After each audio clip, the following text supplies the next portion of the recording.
us must rise up. The armed forces are not neutral. They collude. They collude. They collude with the armed bandits.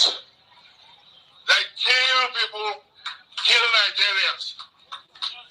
They facilitate their movements. They cover them. If you are depending on the armed forces to stop the killings, you will all die one by one.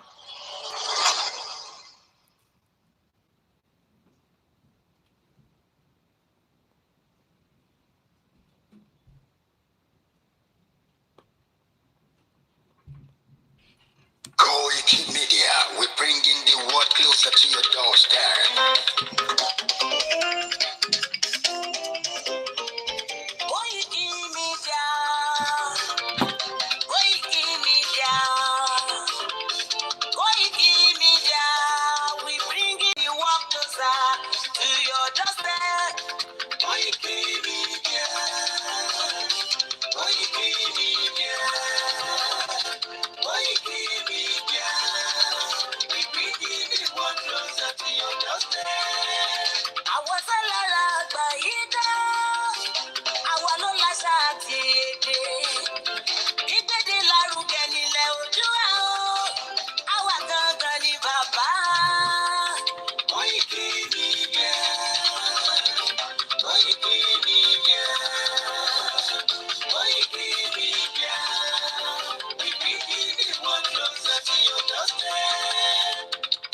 Waiting we carry for her. But they put closer before they do sabi.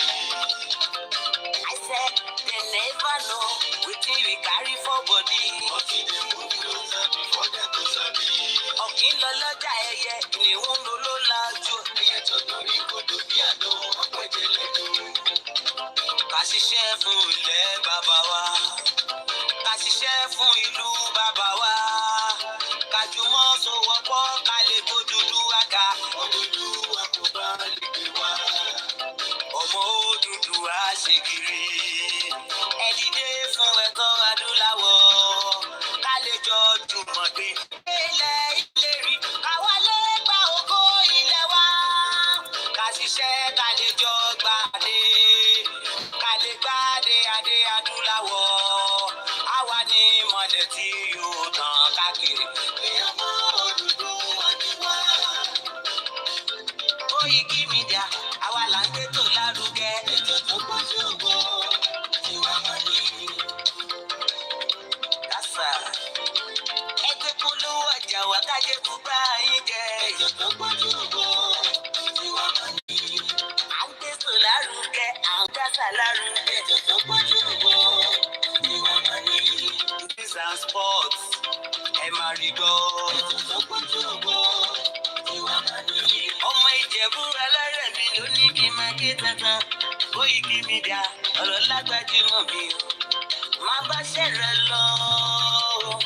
Ọmọ Yorùbá nìyẹn, ọmọ Yorùbá tata o. À ń gbádùn rẹ̀, ọmọ Ìjẹ̀bú alárẹ̀ mi. Ṣẹ́yìn ló máa fi dìbò tẹ̀ mọ́lẹ̀ o. Ẹ̀yin lọ́mọ onígbò máa ń dé mádémádé. Ẹ̀yin lọ́mọ onígbò máa wọ̀ máa wọ̀ máa wọ̀ o. Igbó máa wọ̀ sájòjì ò gbọ́dọ̀ wọ̀. Àjòjì tó bá wọ̀ bẹ́ẹ̀ á tẹ̀lé ní bọ́ra. Ẹ̀yin lọ́mọ ànáwó òyìnbó tó dé. Ìgbà tó yìnbó dé o. Owó Ṣadé tún pọ̀ sí o. Koiki Media, ṣàwa ní bàbá. Koiki Media, àwọn ní bàbá. Koiki Media, àwọn ní bàbá. Àdáńtọ́, àtúnpèrè gidi. Koiki Media, àwọn ní bàbá. Àwa là ń gbé tò lárugẹ jẹ́ ká jọ gbọ́ o. Koiki Media, àwọn ní bàbá. Àtúnjà fẹ́tọ̀ ilẹ̀ wa, fẹ́tọ̀ ilẹ̀ Yorùbá. Koiki Media, àwọn ní bàbá. Ọmọ Oòduà ni wá o, tọkàntọkàn. Koiki Media, àwọn ní bàbá. Ikú tó ṣe bí lébi òsì, àdìmú bàbá iyọ̀. Koiki Media,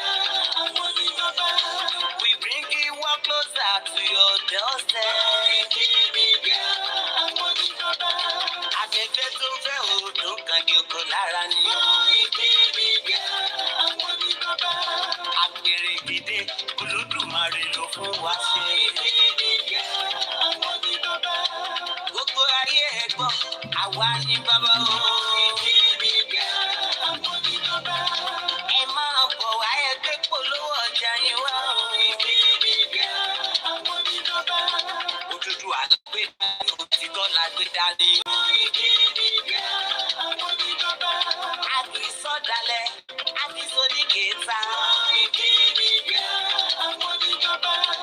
Àgbọ̀tán, àtúnpẹ̀rẹ̀gẹ̀dẹ̀. Koiki Media will bring you work closer to your doorstep. Koiki Media is around. To give us the test. Is around. To give us the test. Ladies and gentlemen, ẹ̀mú kalẹ̀ sílẹ̀, ẹ̀jẹ̀ tí ẹ̀kọ́ ètò tó gbójú gbogbo. Ladies and gentlemen, ẹ̀mú kalẹ̀ sílẹ̀, ẹ̀jẹ̀ tí ẹ̀kọ́ ètò tó gbójú gbogbo. Koiki Media is around. Koiki Media. Okay, gbogbo wa say good morning and welcome to the live transmission. Mo kí ọmọdé, mo kí àgbàlagbà, mo kí arúgbó, mo kí gbogbo ọmọ Yorùbá káàkiri gbogbo ibi tí Elédùmarè bá ti ní kẹ́ láǹfààní àti darapọ̀ mọ́ wa. A tún kí wa pé ẹ káàbọ̀ sórí ètò tiwa ti Yorùbá Nation Campaign tá a ṣe ń bá lọ. The cost of fuel has gone down. Food and other prices have followed it. Households and businesses struggling.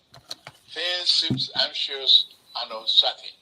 I understand the hardship you face. I wish there were other ways, but there's not. There is no other way. That is President Bola Tinubu. Ṣóun ló wà in charge àbí ẹlòmíì ti gbàjọba mọ́ lọ́wọ́, and just as usual nígbà tó bá máa fi ṣe tán wá ní àwọn kàbá àti gbàjọba lọ́wọ́ ẹ̀. Mò ń bọ̀ àìtí ìdè.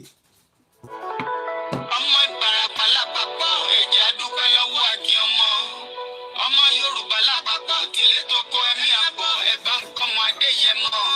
Ṣífọ́ǹdé Adéyẹmọ Ìgbòho orúkọ ńlá tí ń jámọ̀ láyà bí ara orúkọ tó ń dẹ́rù bó lórúkọ gan-an. Ọmọ Yorùbá ẹ má sùn o torí pé bùrà abúlé fojú kébùdò láyé títa ríro lẹ̀ dá ń pọ̀lá wúrà tó máa dán alànà kọjá dandan o. Ọ̀wọ́n ẹ̀rín ní má bẹ̀rẹ̀ wọ̀nà ẹ̀dá kan ò lè ṣì wá lọ́nà mọ́ ẹjẹ́ àfìmọ̀ṣọ̀ kan ká lè débi re ẹjẹ́ àjọ gbárùkù ti Sunday Ìgbòho ṣá ọmọ Ìgbòho mọ̀rẹ́ nílùú Alágbàdo Òde ọmọ Atapẹ̀tẹ̀ wọnú omi ọmọ tètè wodò Ìsànyà òrẹ́ràn bàbá yín láàrin ìdí omi kò sí náà ń ká sí yín lẹ́nu ọmọ òkúta mẹ́ta òkè Ìgbòho ìkan ṣe yín ní dábọ̀dàbọ̀ ìkan ní mọ́ rọra ìkọ́kùn nígbà tí wọ́n mọ̀ Ìgbòho mọ̀rẹ́ kí ló dé Ìgbòho mọ̀rẹ́ sí ọmọ òpópó sánrán ìgbàgede Ìgbòho sùn wọn láláìsí bẹ̀rẹ̀ wọn ní kó ní bẹ̀rẹ̀ ó máa kó bẹ̀rẹ̀ lọ ẹ̀sìn òní bímọ méjì ní Ìgbòho mọ̀rẹ́ bẹ́sìn bá bímọ méjì ní Ìgbòho àfikọ́ pọ̀pọ̀ sí amúkan yòókù bọ̀ sọ̀yà àtúmúyà rẹ̀ tí ò lọ́rọ̀ ọkọ̀ àfiṣẹ́rù wálé wàràmùjẹ́ ọmọ onílé ọ̀la àwọn àjòjì tó ń ṣe ségesège tọ́láwọn òní bomi kó sí mu wọ́n láwọn òní bomi sọ̀yà wẹ́sẹ̀ ìgbà lójú kòfin ń kọ́ gbogbo wọn náà sáré bomi kó sí mu wọ́n sì bomi sọ̀yà wẹ́sẹ̀ ọmọ abẹ́rẹ́ mẹ́ta òde ayé ọ̀kan ṣẹ́ ọ̀kan bẹ̀ ọ̀kan tó kù ní gbogbo ayé tí ránṣọ kiri gbogbo ọmọ Yorùbá Sunday Ìgbòho onírèlẹ̀ láéláé torí àbá lásán lè kàn ń dá òkúta ò ṣe pé fún wọn o ìmọ̀ràn lásán ni ti balùwẹ̀ kò kọ́ sí púpọ̀ dòdò láyé ń bí ó kún díẹ̀ kí tọ́ domi láéláé tó ilé domi Sunday Ìgbòho arógun má ti di tó ń jà fẹ́tọ̀ Yorùbá ní tilé tó kó. Akíọlá Jímọ̀ ti èní, mo kí gbogbo wa pé a kú ọlá Jímọ̀ fún gbogbo àwa tí a wà nínú ẹ̀sìn ti Mùsùlùmí pé kọ́ba Elédùmarè kó jẹ́ ká rí ọ̀pọ̀lọpọ̀ ẹ̀ ṣe. Mo kí gbogbo olólùfẹ́ wa tí ẹ ti ń darapọ̀ mọ́ wa àti ẹ̀yin tí ẹ máa láǹfààní àti ìwò lẹ́yìn ìgbà tá a bá parí ẹ̀. Mo kí wa pé a kú bí gbogbo ẹ̀ ṣe ń lọ nílùú Nàìjíríà gẹ́gẹ́ bí a ti ṣe ń sọ fún wa pé Nàìjíríà kì í ṣe ìlú kan tí a gbọ́dọ̀ fi ọkàn sí níbi tí ilẹ̀ mọ́ láàárọ̀ yìí. Gbogbo ọmọ Yorùbá pátápátá a ti wà nínú ìgbèkùn k'Ọlọ́run Ọba Elédùmarè kó gbé wa kúrò nínú ìgbèkùn. Ẹni tó wá náà wọ̀n sí nínú ìgbèkùn á jẹ́ pé ìtàn sọ fún ẹni mọ́ṣáláṣí àti church òun ló fẹ́ gbàgbọ́ ó fi gbá táwa ń sọ gbọ́. Àwa sọ fún ẹ pé inú ìgbèkùn la wà. Our land is now a threat. Mo ń bọ̀ mọ́ ìtí ìdè.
I love to always lock the date and the time in my broadcast so that the next generation tí ó máa wá lẹ́yìn ìgbà táwa bá dàgbà tá darúgbó, because we're gonna die anyway, we're gonna die, nobody just know when you're gonna die.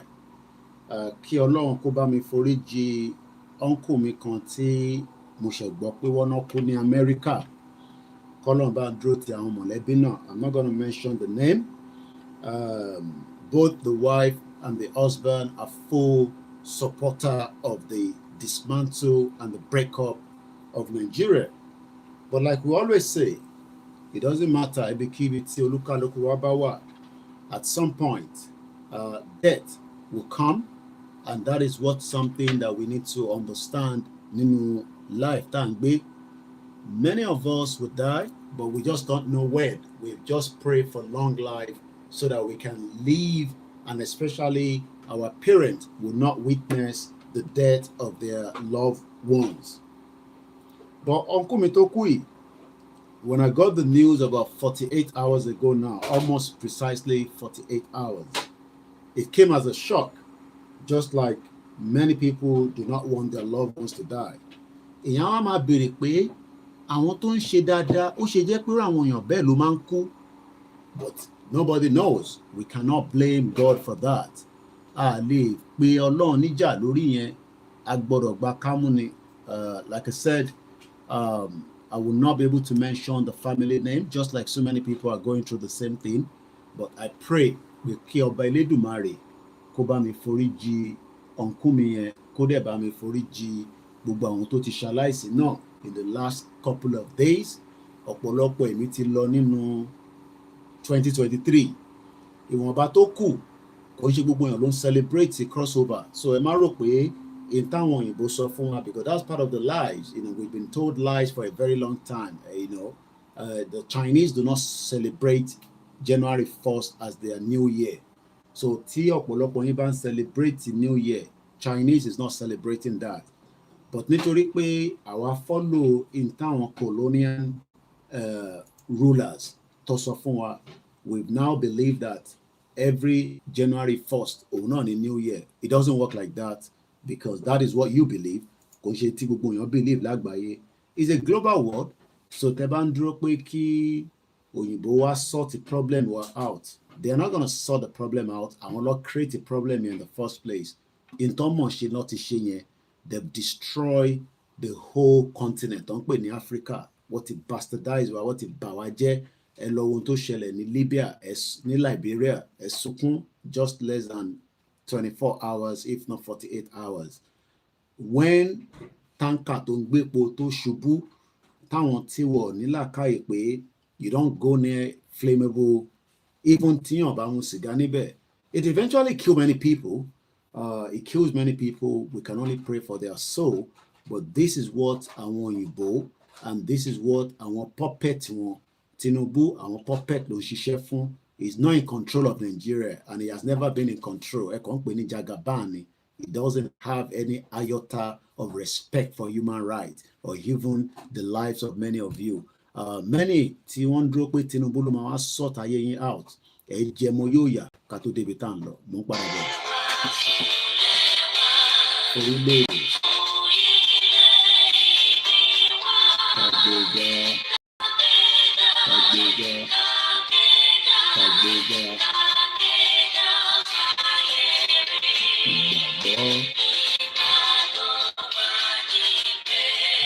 Very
kí wa lẹ́ẹ̀kan sí pé a tún káàbọ̀ sórí ètò. ọmọ Ìbàràpá lápapọ̀ ẹ̀jẹ̀ adúpẹ́ lọ́wọ́ àkí ọmọ Yorùbá lápapọ̀ tìlé tó kó ẹ̀mí àbọ̀ ẹ̀bá nǹkan wọn Adéyẹmọ Chief Sunday Adéyẹmọ Ìgbòho orúkọ ńlá tí ń jámọ́ láyà bí ara orúkọ tó ń dẹ́rù bó lórúkọ gan-an ọmọ Yorùbá ẹ má sọ torí pé kúrò a kò lè fojú kégbodò láyé tí àríro lè dá nkọlà wúrà tó máa dán alànà kọjá dandan o ọ̀wọ́n irin ní má bẹ̀rẹ̀ wọ̀nà ẹ̀dá kan lè ṣì wá lọ́nà mọ́ ẹjẹ́ àfimọ̀ ṣọ̀kan ká lè débi re ẹ̀já jọ gbárùkù ti Sunday Ìgbòho ṣá ọmọ Ìgbòho mọ̀rẹ́ nílùú Alágbàdo Òde ọmọ atapẹ̀tẹ̀ wọnú omi ọmọ tètè wodò sànyà ìsànyà òrẹ́ràn bàbá yín láàrin ìdí omi kò sí náà ń kán sí yín lẹ́nu ọmọ òkúta mẹ́ta òkè Ìgbòho ìkan ń ṣe yín ní dábàdàbọ̀ ìkan ní mọ́ rọra ìkan tó kù nígbà tí wọ́n mọ̀ Ìgbòho mọ̀rẹ́ kí ló dé Ìgbòho mọ̀rẹ́ sí ọmọ òpópó sánrán ìgbàgede Ìgbòho sùn wọn láláìsí bẹ̀rẹ̀ wọn ní kó ní bẹ̀rẹ̀ ó máa kó bẹ̀rẹ̀ lọ ẹ̀sìn òní bímọ méjì ní Ìgbòho mọ̀rẹ́ bẹ́sìn bá bímọ méjì ní Ìgbòho á fi kọ́ pọ́pọ́ sí amúkan yòókù bọ̀ sànyà àtúmúyà rẹ̀ tí ò lọ́rọ̀ ọgbọ́n á fi ṣẹ̀rù wálé wàrà mùjẹ́ ọmọ onílé ọ̀la àwọn àjòjì tó ń ṣe ségesège tọ́láwọn ò ní bomi kó sí mu wọ́n láwọn ò ní bomi sànyà wẹ̀sẹ̀ ìgbà lójú kò fi rí nǹkan gbogbo wọn náà sáré bomi kó sí mu wọ́n sì bomi sànyà wẹ̀sẹ̀ ọmọ abẹ́rẹ́ mẹ́ta òde ayé ọ̀kan ṣẹ́ ọ̀kan tẹ̀ ọ̀kan tó kù ní gbogbo ayé tí ránṣẹ́ kiri gbogbo ọmọ Yorùbá Sunday Ìgbòho onírèlẹ̀ láéláé torí àbá lásán nìkan ń dá òkúta ò ṣe pé fún wọn o ìmọ̀ràn lásán ni ti balùwẹ̀ ó bọ́ sí púpọ̀ dòdò láyé ń bí ó kún díẹ̀ kí tọ́ domi láéláé ìtọ́ ilé domi Sunday Ìgbòho arógun má ti bí tó ń jà fẹ́tọ̀ Yorùbá ní ti ilé tó kó.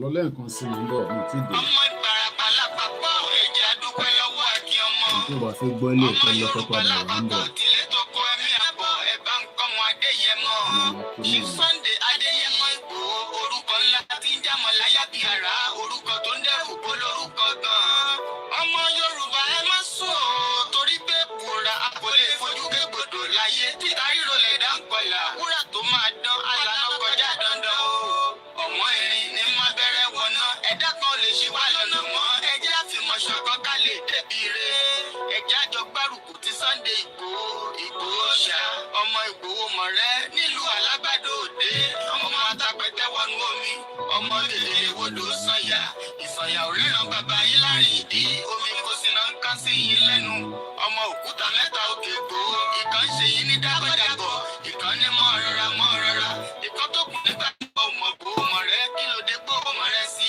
ọmọ òpópó sánrán ìgbàgede Ìgbòho sùn wọn láláìsí bẹ̀rẹ̀ wọn ní kó ní bẹ̀rẹ̀ ó máa kó bẹ̀rẹ̀ lọ ẹ̀sìn òní bímọ méjì ní Ìgbòho mọ̀rẹ́ bẹ́sìn bá bímọ méjì ní Ìgbòho á fi kọ́ pọ́pọ́ sí amúkan yòókù bọ̀ sànyà àtúmúyà rẹ̀ tí ò lọ́rọ̀ ọgbọ́n á fi ṣẹ̀rù wálé wàrà mùjẹ́ ọmọ onílé ọ̀la àwọn àjòjì tó ń ṣe ségesège tọ́láwọn ò ní bomi kó sí mu wọ́n láwọn ò ní bomi sànyà wẹ̀sẹ̀ ìgbà lójú kò fi rí nǹkan gbogbo wọn náà sáré bomi kó sí mu wọ́n sì bomi sànyà wẹ̀sẹ̀ ọmọ abẹ́rẹ́ mẹ́ta òde ayé ọ̀kan ṣẹ́ ọ̀kan tẹ̀ ọ̀kan tó kù ní gbogbo ayé tí ránṣẹ́ kiri gbogbo ọmọ Yorùbá Sunday Ìgbòho onírèlẹ̀ láéláé torí àbá lásán nìkan ń dá òkúta ò ṣe pé fún wọn o ìmọ̀ràn lásán ni ti balùwẹ̀ ó bọ́ sí púpọ̀ dòdò láyé ń bí ó kún díẹ̀ kí tọ́ domi láéláé ìtọ́ ilé domi Sunday Ìgbòho arógun má ti bí tó ń jà fẹ́tọ̀ Yorùbá ní ti ilé tó kó.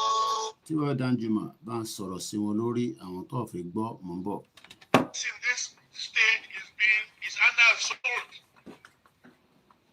There's an attempt at ethnic cleansing in this state and of course in all the riverine states of Nigeria.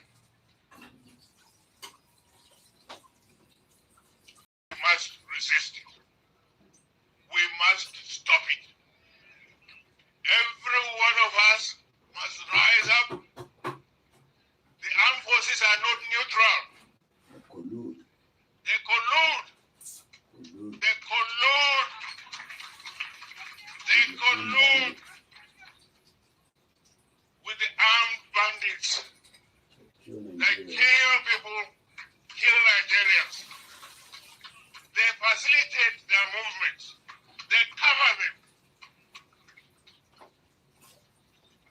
If you are depending on the armed forces to stop the killings, you will all die one by one. Well, we don't want to die one by one. I say good morning and welcome to the live transmission. It's going to be very light. It's just about reminding everyone that is still a belief with Nigeria. And then we go to Moki Omoluabi Apparel. Our London Mr. Koiki, we love you and we are grateful to have one of you like this to be able to continue the great work of the enlightenment and the conversation on the Yoruba nation struggle.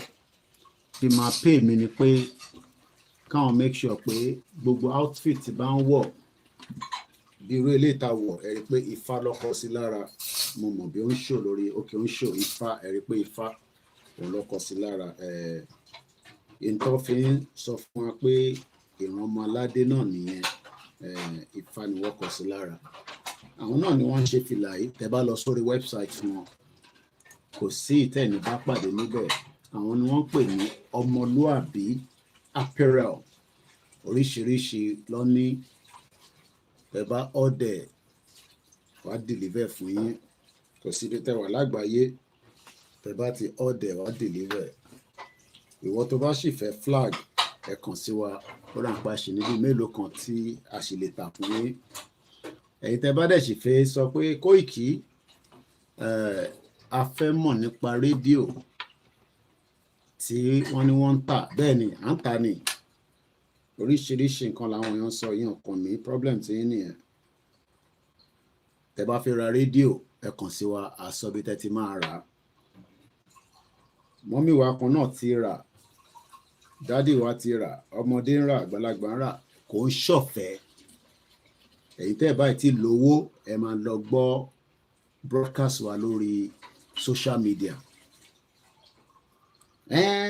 iye kan láǹtà kí la fẹ́ fowó ṣe ẹ bèrè lọ́wọ́ àwọn olè politicians yín kí ló ń fowó ṣe torí àwọ̀ kì í ṣe olè ìtawà ń sọ ni pé you will need a lot of money for a movement ò ń ṣe kò cheap àìsàn ni mo fẹ́ ṣe nísìn so tẹ́ bá rò pé ó cheap náà àwa dẹ̀ la máa fund ẹ̀ kò sẹ́ni kankan tó máa fund ẹ̀ fún yín tẹ́ bá ń dúró de Jagaban pé kó gbowó fún yín kò ní gbowó fún yín àwọn tó fi gbowó gan lọ́wọ́ Tinubu gan pọ̀ báyìí ẹ̀rí tó lọ jókòó sí body loan àwọn ọmọ Yorùbá tẹ́bi ń pa tí àti ìyá ti mú táyé wọn kọ́lọ́n kó ṣàánú yín ẹ̀wọ̀n rẹ̀ lọ ń jókòó sí body loan ẹ̀ wá kí Tinubu fún yín lówó àbọ̀rọ̀ mi ò yé yín so ẹni tó bá fi ra rédíò 35,000 naira ni kí ló dé tó ṣe wọ́n ẹ bèrè lọ́wọ́ ẹkọ́nọ́mì Nàìjíríà tó ti crash owó lánàá nísìn 1,500 naira ní sí £1 mo mélòó ní dọ́là torí mi ò gbé ní Amẹ́ríkà London lè ní gbé ẹ tó bá fẹ́ support mídíà wa kó lè máa tẹ̀síwájú ẹ má dáwọ́ dúró gbogbo ẹ̀yin tí ẹ̀ ń kàn sí wa ní gbogbo ìgbà mo dúpẹ́ lọ́wọ́ yín kò wá ń ṣe pé mo wá ní káwọn èèyàn fún mi lówó lórí mídíà mi kí wọ́n wá máa send message mi pé Mr. Koiki ẹ fún mi ní kankan màá ní lọ bá gọ́ọ̀mẹ̀ntì ẹ̀ torí as far as I'm concerned èmi kọ́ ni gọ́ọ̀mẹ̀ntì Yorùbá nation rẹ̀ tí ní gọ́ọ̀mẹ̀ntì so bí èèyàn kan bá ń sọ fún yín pé ẹ ti ní gọ́ọ̀mẹ̀ntì irọ́ ló wà níbẹ̀ gbogbo ẹni mo fi sọ gbogbo ìgbà ni mo ń sọ àìtí ní Yorùbá gọ́ọ̀mẹ̀ntì ìtaní ni a ṣe ń campaign láti ní ìjọba tiwa so bí èèyàn kan bá wá sọ fún yín pé àwọn ti gba country ẹ sọ fún wọn pé àwọn ò mọ̀ nípa yẹn èmi ò mọ̀ nípa yẹn torí I'm not a stupid man at least baálé ilé ni mo jẹ́ so ẹni tó bá náà ti gba country fún yín kí lẹ wá ń bínú sáwà tí a náà ti gba country ṣé mi mọ̀ ní ẹni tó gba country kó má operate country ẹ̀ ní ẹlòmíì òkúkú mo tán pè country illiterate ló anyway ọ̀tẹ̀ tí ní ká yẹn máa lo word illiterate yẹn òmùgọ̀ ló pọ̀ jù ní púpọ̀ nu yín so ẹ̀yin tẹ́lẹ̀ ti gba country kí lẹ wá ń wà láàárọ̀ yín fún lórí Koiki Media àti Igboho àti bàbá Akíntóyè àárín àwa àti gbogbo àwọn ẹ̀yà tó kù tó fi lọ ó dán mọ́rán kò sí nǹkan kan tó ṣẹlẹ̀, ẹ fọkàn yín balẹ̀. Ìrìn àjò táwa gbé dání, ẹ ti sọ pé ẹ fẹ́ jà, sóńgbà tẹ̀dẹ̀ náà ẹ fẹ́ jà, kí lẹ wá ń kánjú fún? Ìntẹ́fẹ́ ni pé ẹni ẹ máa gba Yorùbá nation pẹ̀lú ìrọ̀rùn, ẹ máa gbà pẹ̀lú diplomacy. Diplomacy dẹ̀ máa ń pẹ́, kò ń ṣe tó máa ń yá rárá. Diplomacy lè take 30 years. Ẹ lọ bèèrè lọ́wọ́ Sahara, Western Sahara. Western Sahara ti wà lẹ́nu pé àwọn fẹ́ gba country wọn nísìn láti in the 70s ni. Wọ́n ti gba 100% of the territorial place tó ń pè ní Western Sahara. Kí ló dé tí TV mi ò píkì YouTube channel mi? Àbọ̀rọ̀ mọ̀ yé nísìn. So ẹni tó bá ní àwọn ti gba country tí wọn, I wish you good luck. Don't jẹ́ kẹ́lẹ̀ the country yẹn operate. Kẹ́lẹ̀ operate dáadáa. Scotland gan tó fẹ́ break away látara UK. Wọ́n ò ní jà. Negotiation ló máa end there. But UK ò fi yẹ kó lọ. But they are pushing and they are not. One push. Wọ́n dẹ̀ ṣe ń push dáadáa. Àbọ̀rọ̀ mọ̀ yé. So in táwa sì gbé dání, òun ló ń pè ní campaign trail láwà lórí ẹ̀. Mo miss kankan, so but my manage into money, or I think I can put that there. Ìfẹ́ kí kankan disturb ara wọn lálẹ́, so kò jókòó bẹ́ẹ̀ ló sùn sẹ́yìn. Ẹ̀yin tẹ́ wà lórí Ọláyọmí Koiki Instagram yẹn, kò ní battery yẹn máa run after maybe 1 hour. Ẹ̀ tó bá ti mọ gbogbo platforms wa, á jẹ́ pé ẹ follow wa back to back. So ibi tẹ́ bá ti rí mi, tẹ́ bá rí wa níbẹ̀, ẹ lọ sọ́nà that channel. We are streaming on so many platforms. We're trying our best. We are trying our best to make sure that our broadcast goes and touch many platforms. The little resources Tani will have been compete. Media or cheap, as I saw for so many times. If you're thinking that you're looking for a cheap media, media doesn't come cheap. Media lo want you na.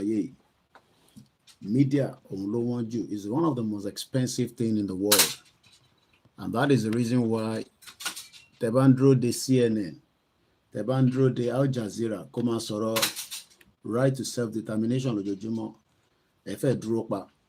Torí àwọn ní time láti máa lo airtime wọn, because airtime ni mo ń lò yìí, and mo dẹ̀ ń burn energy láti fi educate àwọn ọmọ Nigerians àti Yorùbá tó ń bẹ láàrin yín. So it costs a lot to operate media. Tó bá rò pé CNN ó ní time láti burn 3 hours, 2 hours láti sọ fún yín pé in táwọn bàbá ńlá wọn dá sílẹ̀ sí wa lọ́rùn, they're not going to tell you that. Lẹ́ẹ̀kan sí ẹni tó bá nífẹ̀ẹ́ irú àwọn aṣọ tí mò ń wọ̀ yìí, lọ sórí ọmọlúàbíapparel.com. Ibẹ̀lẹ̀ ti máa rí ọ̀pọ̀lọpọ̀ irú àwọn aṣọ báyìí pẹ̀lú fìlà àti crossbag yẹn mo like it, because mo máa ń lè kó àwọn phones mi sínú ẹ̀ tí bá jáde lọ sí ìgboro. Màá kọ́ ra fi kọ́rùn báyìí, normally máa gbé sẹ́yìn so that àwọn èèyàn tó bá wà lẹ́yìn mi a máa rí. Mo dẹ̀ lè gbé síwájú torí àwọn ọmọ owóbèwóbè náà máa ń yọ fóònù níbí báyìí. Pickpocket pọ̀ ní London. Ìlú yìí ti di nǹkan míì, kọ́lọ́n kó ṣàánú wa. London tá a mọ̀ nígbà táwa dé ní 1998 kò ń ṣe lọ́nà tí àwa náà ti wà nínú recession. So tẹ́ bá ń béèrè owó lọ́wọ́, mo kí gbogbo ẹ̀yin tẹ́ ń darapọ̀ mọ́ wa, màá kí yín dáadáa. I can go from the money topic, but I can travel from different points. Ibi tí ọkàn mi bá fẹ́ lọ ni mo lè lọ lálẹ́ yìí. Mo kí family mi, ọkọ àdúrótì, mo dẹ̀ kí ìyá tó bí mi lọ́mọ. Bẹ́ẹ̀ mo wá kí gbogbo ẹ̀yin ìyá kọ̀ọ̀kan tí a jọ ń ṣètò, tí a jọ ń ṣe program. táwọn kan bá ti rí notification àwọn náà máa dìde wọ́n fi gbọ́n ta tó fẹ́ sọ lálẹ́ yìí. Kò dẹ̀ sígbà táwa bá jáde bí Nàìjíríà ṣe ń lọ lójoojúmọ́ I'm happy, very very happy. Ó kàn jẹ́ pé gẹ́gẹ́ bí ẹlẹ́ran ara kò sí bí nǹkan ṣe fẹ́ máa lọ bẹ́ẹ̀. You will be feeling some kind of emotion, you know, because of especially tí wọ́n bá ń rí àwọn ọmọ kéékèèké tí wọ́n kú àti àwọn ọmọ kéékèèké tí for reason that should never happen. Mo fi show video yìí so mo kàn fi kẹ́ gbọ́ soundtrack ẹ̀ ni kò ṣe video tá gbọ́dọ̀ jẹ́ kí ó show lórí social media wọ́n lè totally disconnect wa. And my platform ẹlòmíì a máa wo Koiki Media especially lórí Facebook kò sí traffic kò sí ẹnì kankan tó ń gbọ́ mi ẹ̀yin ò ní láti mọ̀ yẹn má worry. Àwọn tó ń gbọ́ wa àwọn tó fẹ́ tèmi fẹ́ kọ́ gbọ́ mi wọ́n pick message yẹn and they're not in Nigeria. They're not in Nigeria. Even though pé Nigerians ló pọ̀ jù láwọn tó ń wo program Koiki Media but àwọn tí mo fẹ́ gbọ́ program mi wọ́n ń gbọ́ dáadáa wọ́n ń gbọ́ ibi tí mo dẹ̀ fẹ́ kó rìn dé mo tí wà satisfied so we are pushing àmọ̀dúpẹ́ lọ́wọ́ gbogbo àwọn team wa tó ń bẹ ní Nàìjíríà.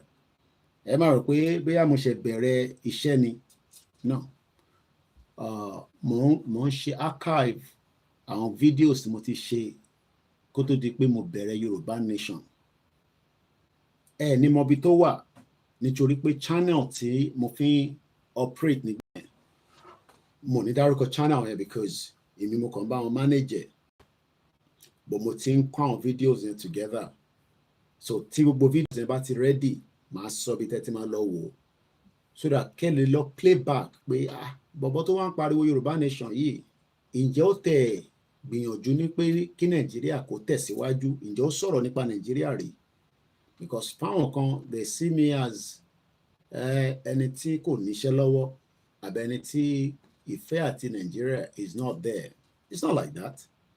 You know, we were born in that geographical part but even though what I know today most of our parents did not know that. Some of them know that Òyìnbó ló kó wa lẹ́rú, Òyìnbó ló ṣe this, but it is only now that we are able to explain things in details because it takes a lot of work to get to where we are today in 3 years. So thank you, Kabawani. Oh yeah, Yorùbá Nation yẹn ti dúró. Do you know how long it took the British colonial rulers? I think that is what I should be calling them. The British, and that is subject to John Campbell, the former US ambassador also. He also used the word the British colonial rulers. Ọ̀pọ̀lọpọ̀ àwọn ìyá wa tó bí wa, àwọn bàbá tó bí wa, wọ́n kọ́ mọ̀ Òyìnbó ní ó kó wa lẹ́rú. Wọ́n dẹ̀ lè mọ̀ nípa pé Òyìnbó ó lo territory wa fúngbà díẹ̀ kó tó di pé wọ́n jà fún independent. Yes, we are victims of history. Thank you so much, Simple Rahim. I love that word. And I think I should pin that. Or pin Lori, or Instagram. Yeah, I love that word you said. We are victims of history. So, I can't blame my own. As much as, you know, sometimes I'm unboying, even though I get feedback all the time and say, Koiki, necessary. But then more, you might tell you not a program, then comment jagba. Ṣé wọn kí n bá lóye tó bá yẹ pé òun náà bá ń rí kọ́mẹ́ǹtì yín òun náà máa fẹ́ kó ń ṣe gbogbo everybody ni mo á ti wo pé àṣé kò ń ṣàwà nìkan náà la máa ń react because nígbà tá a wà ń sọ̀rọ̀ tẹ́lómi kọ́ máa any right as in the military social media ló bá yẹ pé no military social media la wà ní I control gbogbo yín ẹ̀ nílé comment I can turn up my comment section ẹ̀ kọ́ máa gbọ́ mi ní if you like you sit down if you like you don't sit down you will walk away. Sky News, bó ṣe lágbára tó ní empire tó pọ̀, they always they always turn off their comment section. I don't know why, but it's because one more with comment section maybe they might react. So for us to leave the comment section on, it's because I feel more about time to ghosts. We're human beings. We might be thousands of miles away. Mo jáde ní platform ní alẹ́ àná. Ẹ̀gbọ́n mi kan kó ṣe rí wọn kó ìkí mi dé èmi ò tẹ̀ rí wọn. Èmi kàn ń ṣiṣẹ́ tèmi lọ́n tèmi ni. Àwọn èèyàn wò mí ẹlòmíì tó bá rí mi tó jẹ́ dúdú. Wọ́n pé kí ni bàbá yìí ṣe tó gbé fóònù méjì dání. Ìgbà míì fóònù mẹ́ta, ìgbà míì fóònù márùn-ún. Wọ́n máa ń wọ́n dà pé báwo mo ṣe manage ẹ̀. But one more we communicate with, because that is a new word, social media. Very, very powerful. Skit làwọn kan fi ń ṣe, wọ́n fi make owó rẹpẹtẹ. Mo máa ń sọ pé tó bá yẹ pé mi náà fi máa lọ ṣe skit. Èmi náà lè mo ní content mo lè ṣe. Kò tẹ́ ń ṣe labroad. Content is sùn rẹpẹ. Èmi ò dẹ̀ ní ṣe rán content ẹ̀ ń ṣe ní Nàìjíríà. Àwọn content mo ní content mo lè ṣe. Ó láò dáadáa mo like ẹ̀ mo kàn gbọ́ra mi nísìnyí. Mo ní content mo lè máa produce fúnra mi. Or kí n lọ wá producer tó máa direct mi. Ẹ mọ̀ pé gbogbo àwọn macaroni wọn náà tó ń direct wọn. Wọ́n máa ṣe mistake, wàá reshoot ẹ̀. Macaroni ni tó máa ń wa gbádà yẹn. Mo rò wọn àti Sanwó-Olú ní òní kí mi ni. So wọ́n mọ̀ pé àwọn ò ṣe dáadáa. Ó ń bi macaroni pé kò ní kí òun. Ẹ rántí pé macaroni wọ́n strip ẹ̀ títí di boxers nígbà EndSARS. Wọ́n strip macaroni. Wọ́n strip ẹ̀ ó wá kó boxers nìkan nídìí ẹ̀ ẹ wá ń wá kó wá bá yín ṣiṣẹ́. So mo rí pé Sanwó-Olú náà ó notice ẹ̀ pé ó fẹ́ kí mi ni ó rà pé Christmas kìíní ti tó ní elémelu àbí elúmelu dẹ̀ lẹ́ ń pè tó ní elúmelu. Ẹ̀kọ́ náà ṣe big boy white Christmas party. Àwa tó kù báyìí àwa tá à ń bẹ Ọlọ́run àwa máa lọ máa wò wọ́n lórí Instagram. Ibo ni Christmas party ti dùn. Ó rà pé Christmas party náà dùn ní South East. Àwọn ọmọ Igbo sí tó kàn wọ́n àtọwọ́ ogbó àtọwọ́ cocaine àtọwọ́ tó fi ń ṣiṣẹ́ ẹni owó náà lówó ọkọlé rẹpẹtẹ sílùú wọn. But Lagos ni wọ́n prefer because ibẹ̀ ni port wà ibẹ̀ láyé dẹ̀dùn sí. Bó bá di Christmas wà lọ́lé but tó bá ń lọ́lé wọ́n bí terrorist kan dá kó jáde lọ́nà. Torí wọ́n máa ń lọ pẹ̀lú convoy ni. So terrorist tó bá máa kidnap wọn á try. So I'm just flowing because mo kàn fẹ́ kí mind wa kó máa wò pé níbo nìkan ti go wrong. Àwọn kan ní mò ń gbọ́ ṣe máa tìyàwó mi mò ń gbọ́ ṣe wọn mo ní ṣe Ọ̀kínbalóyè ọ̀rẹ́ mi dáadáa ní orí okò ìṣe máa ń wá sọ́kàn mi báyìí gbogbo àbáyé pàdé mi dẹ̀ ni ọmọ láìkẹ̀ gan is doing his own best in the little confinement of politics today. Mo ń gbọ́ Ṣeun Kútì so many things that it makes sense but one thing tí irú àwa ta máa ń wò pé until tí gbogbo ọba agree pé yes ìjà kan náà ni gbogbo wa ń jà history tí mò ń sọ yìí òun náà lòun náà ń sọ blood money everywhere ráwọn boys kan tó ṣe ìgé orí ọmọ kan ẹ̀yin Yorùbá àtàwa èmi gbogbo ọba ritualist ni wá ìwọ ló máa sọ pé Kóìkì mò ń ṣe ritualist o èmi ò lè show fídíò yẹn ẹ lọ wo fídíò kan wọ́n ṣe gé orí àwọn ọmọ kékeré wọ́n ti gé orí ẹ̀ wọ́n ní Ṣẹ́gun kan ló ní káwọn gé orí ẹ̀ wọ́n fi ṣògùn owó 2024 àwọn náà máa lọ já àwọn lọ ra mọ́tò gbogbo àwọn tó ń skit Nàìjíríà ló ń kọ́lé Ọlọ́run ọmọ irú owó táwọn máa ń rí bọ́tọ́lá kan owó pọ̀ lórí social media àwọn ọ̀dẹ̀ rówó yẹn àti April nísìn èmi ò rówó bẹ́ẹ̀ ni because iṣẹ́ tèmi ń gbé dání YouTube wọ́n ò jẹ́ kí mi rówó lórí ẹ̀ because iṣẹ́ òtítọ́ làwa gbé dání so wọ́n block wa completely but àwọn tó ń ṣe skit àwọn Emmanuela wọn náà ló make up in the skit industry because area yẹn kò ń ṣe irú nǹkan tèmi ṣe lòun ṣe so he's making money so tèmi náà bá ń ṣe skit tí mo bú Nàìjíríà tí mo bú òyìnbó ṣé mo pa àwọn òyìnbó tá à ń bú yẹn ṣé mo pa àwọn òyìnbó yẹn náà ló ní gbogbo àwọn platforms tá à ń lò yìí kò dẹ́ ṣàwà nìkan ló affect. Let me pick on the guy tí mo rí Twitter wọ́n ti block ẹ̀ lórí Instagram nítorí pé ó sọ pé àwọn terrorist ṣe mọ̀ pé èmi ò fẹ́ lo àwọn Fúlàní yẹn continuously because wọ́n máa ń gáàgì platforms wa tàbá ti ń sọ pé Fúlàní kí ló dé tí chat yàn jáde lórí TV mama chat yàn jáde mo rà àwọn chat ní ara kó come on àbáwọn èèyàn comment ni ẹ bá check ẹ̀ náà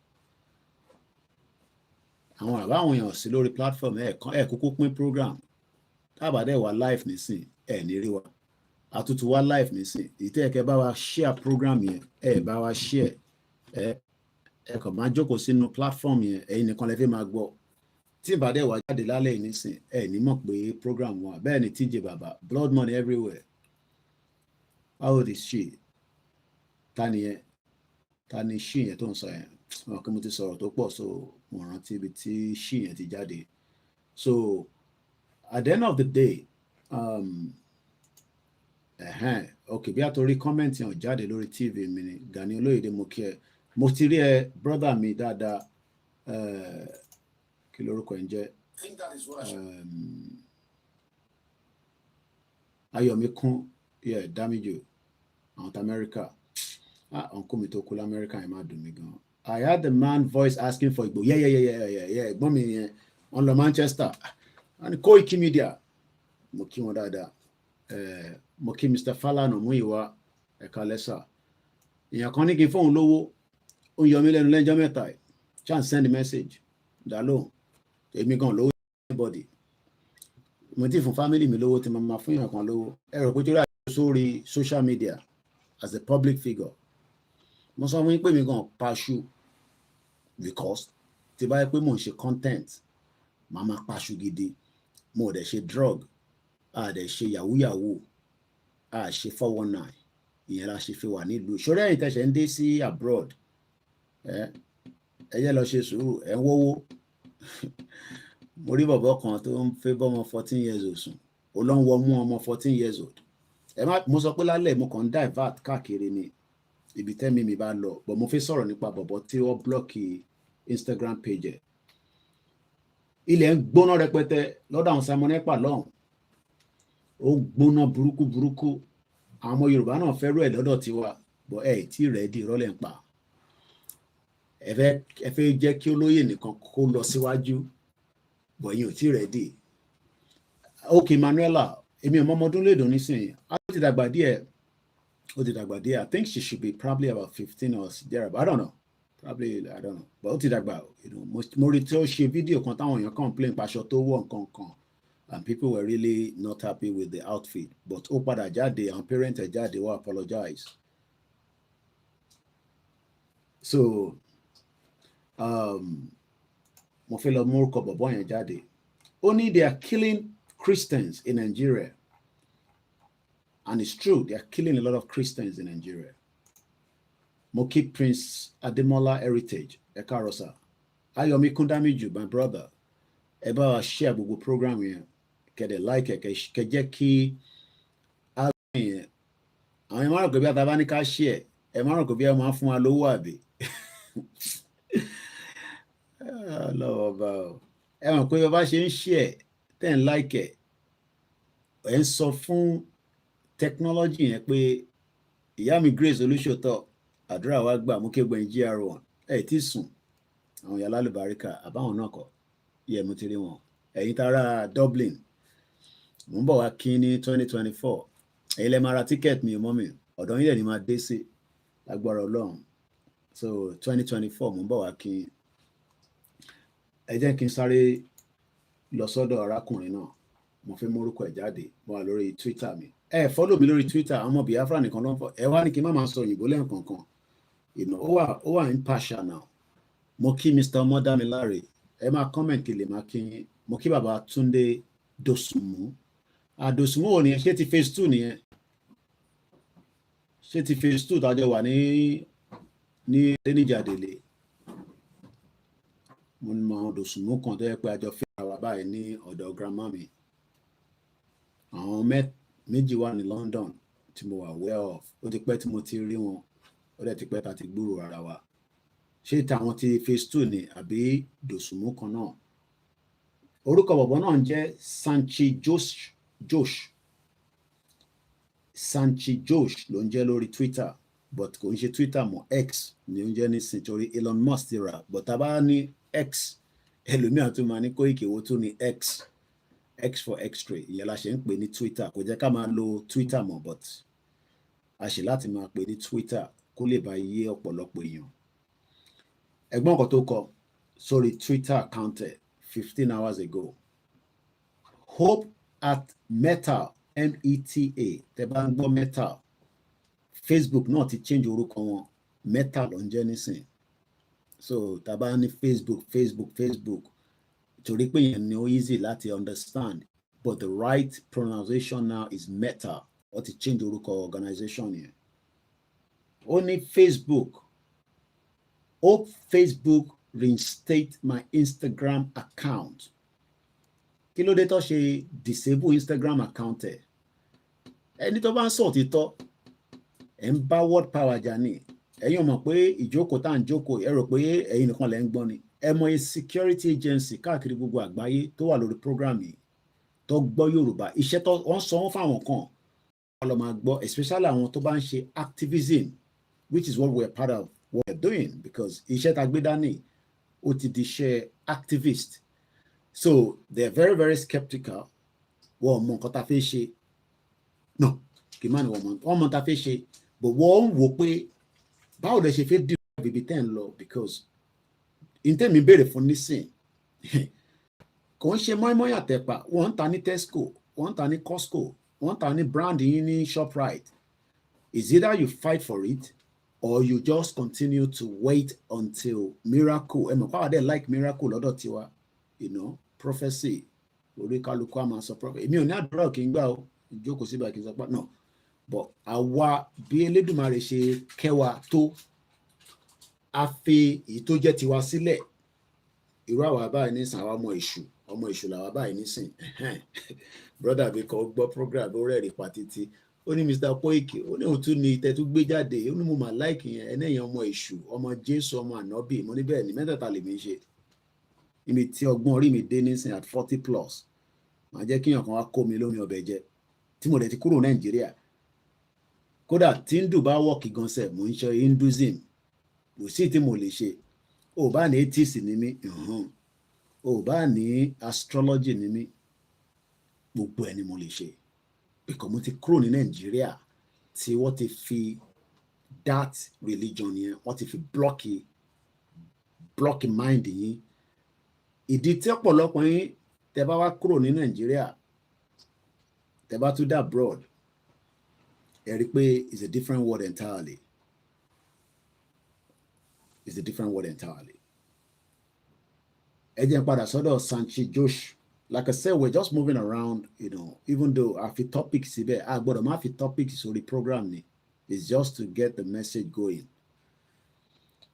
Mo kí brother mi lẹ́ǹkan sí, we are victims of history. Mo kẹ́yìn tẹ́wà lórí TikTok. Rẹ̀ kí owó yín pátápátá.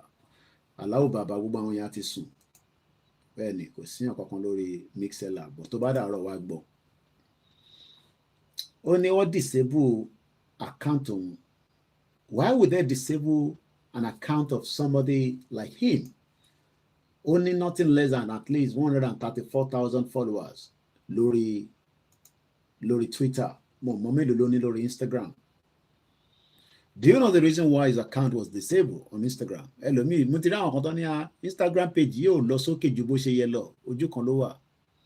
Because in tí mo gbé dání ó yàtọ̀ sí ti kí ni àwọn ṣé kí lẹ máa ń pè ṣé gist lover ni.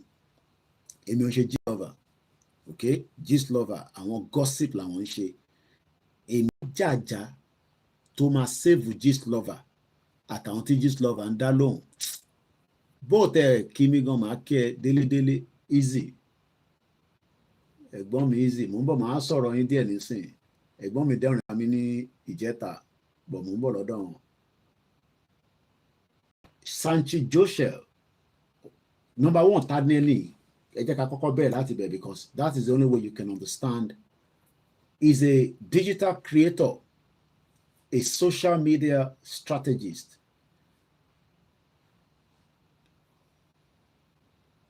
Yeah, kò mean anything. Ọmọ Yorùbá kọ́ ni Máyégún ni, ọmọ Yorùbá ni, mo wo program yẹn. Máyégún is ọmọ Yorùbá náà, tó bá lo Yorùbá náà, ṣé kó má lò ní, ṣé kó má lo tàwọn Biafra nìkan ni.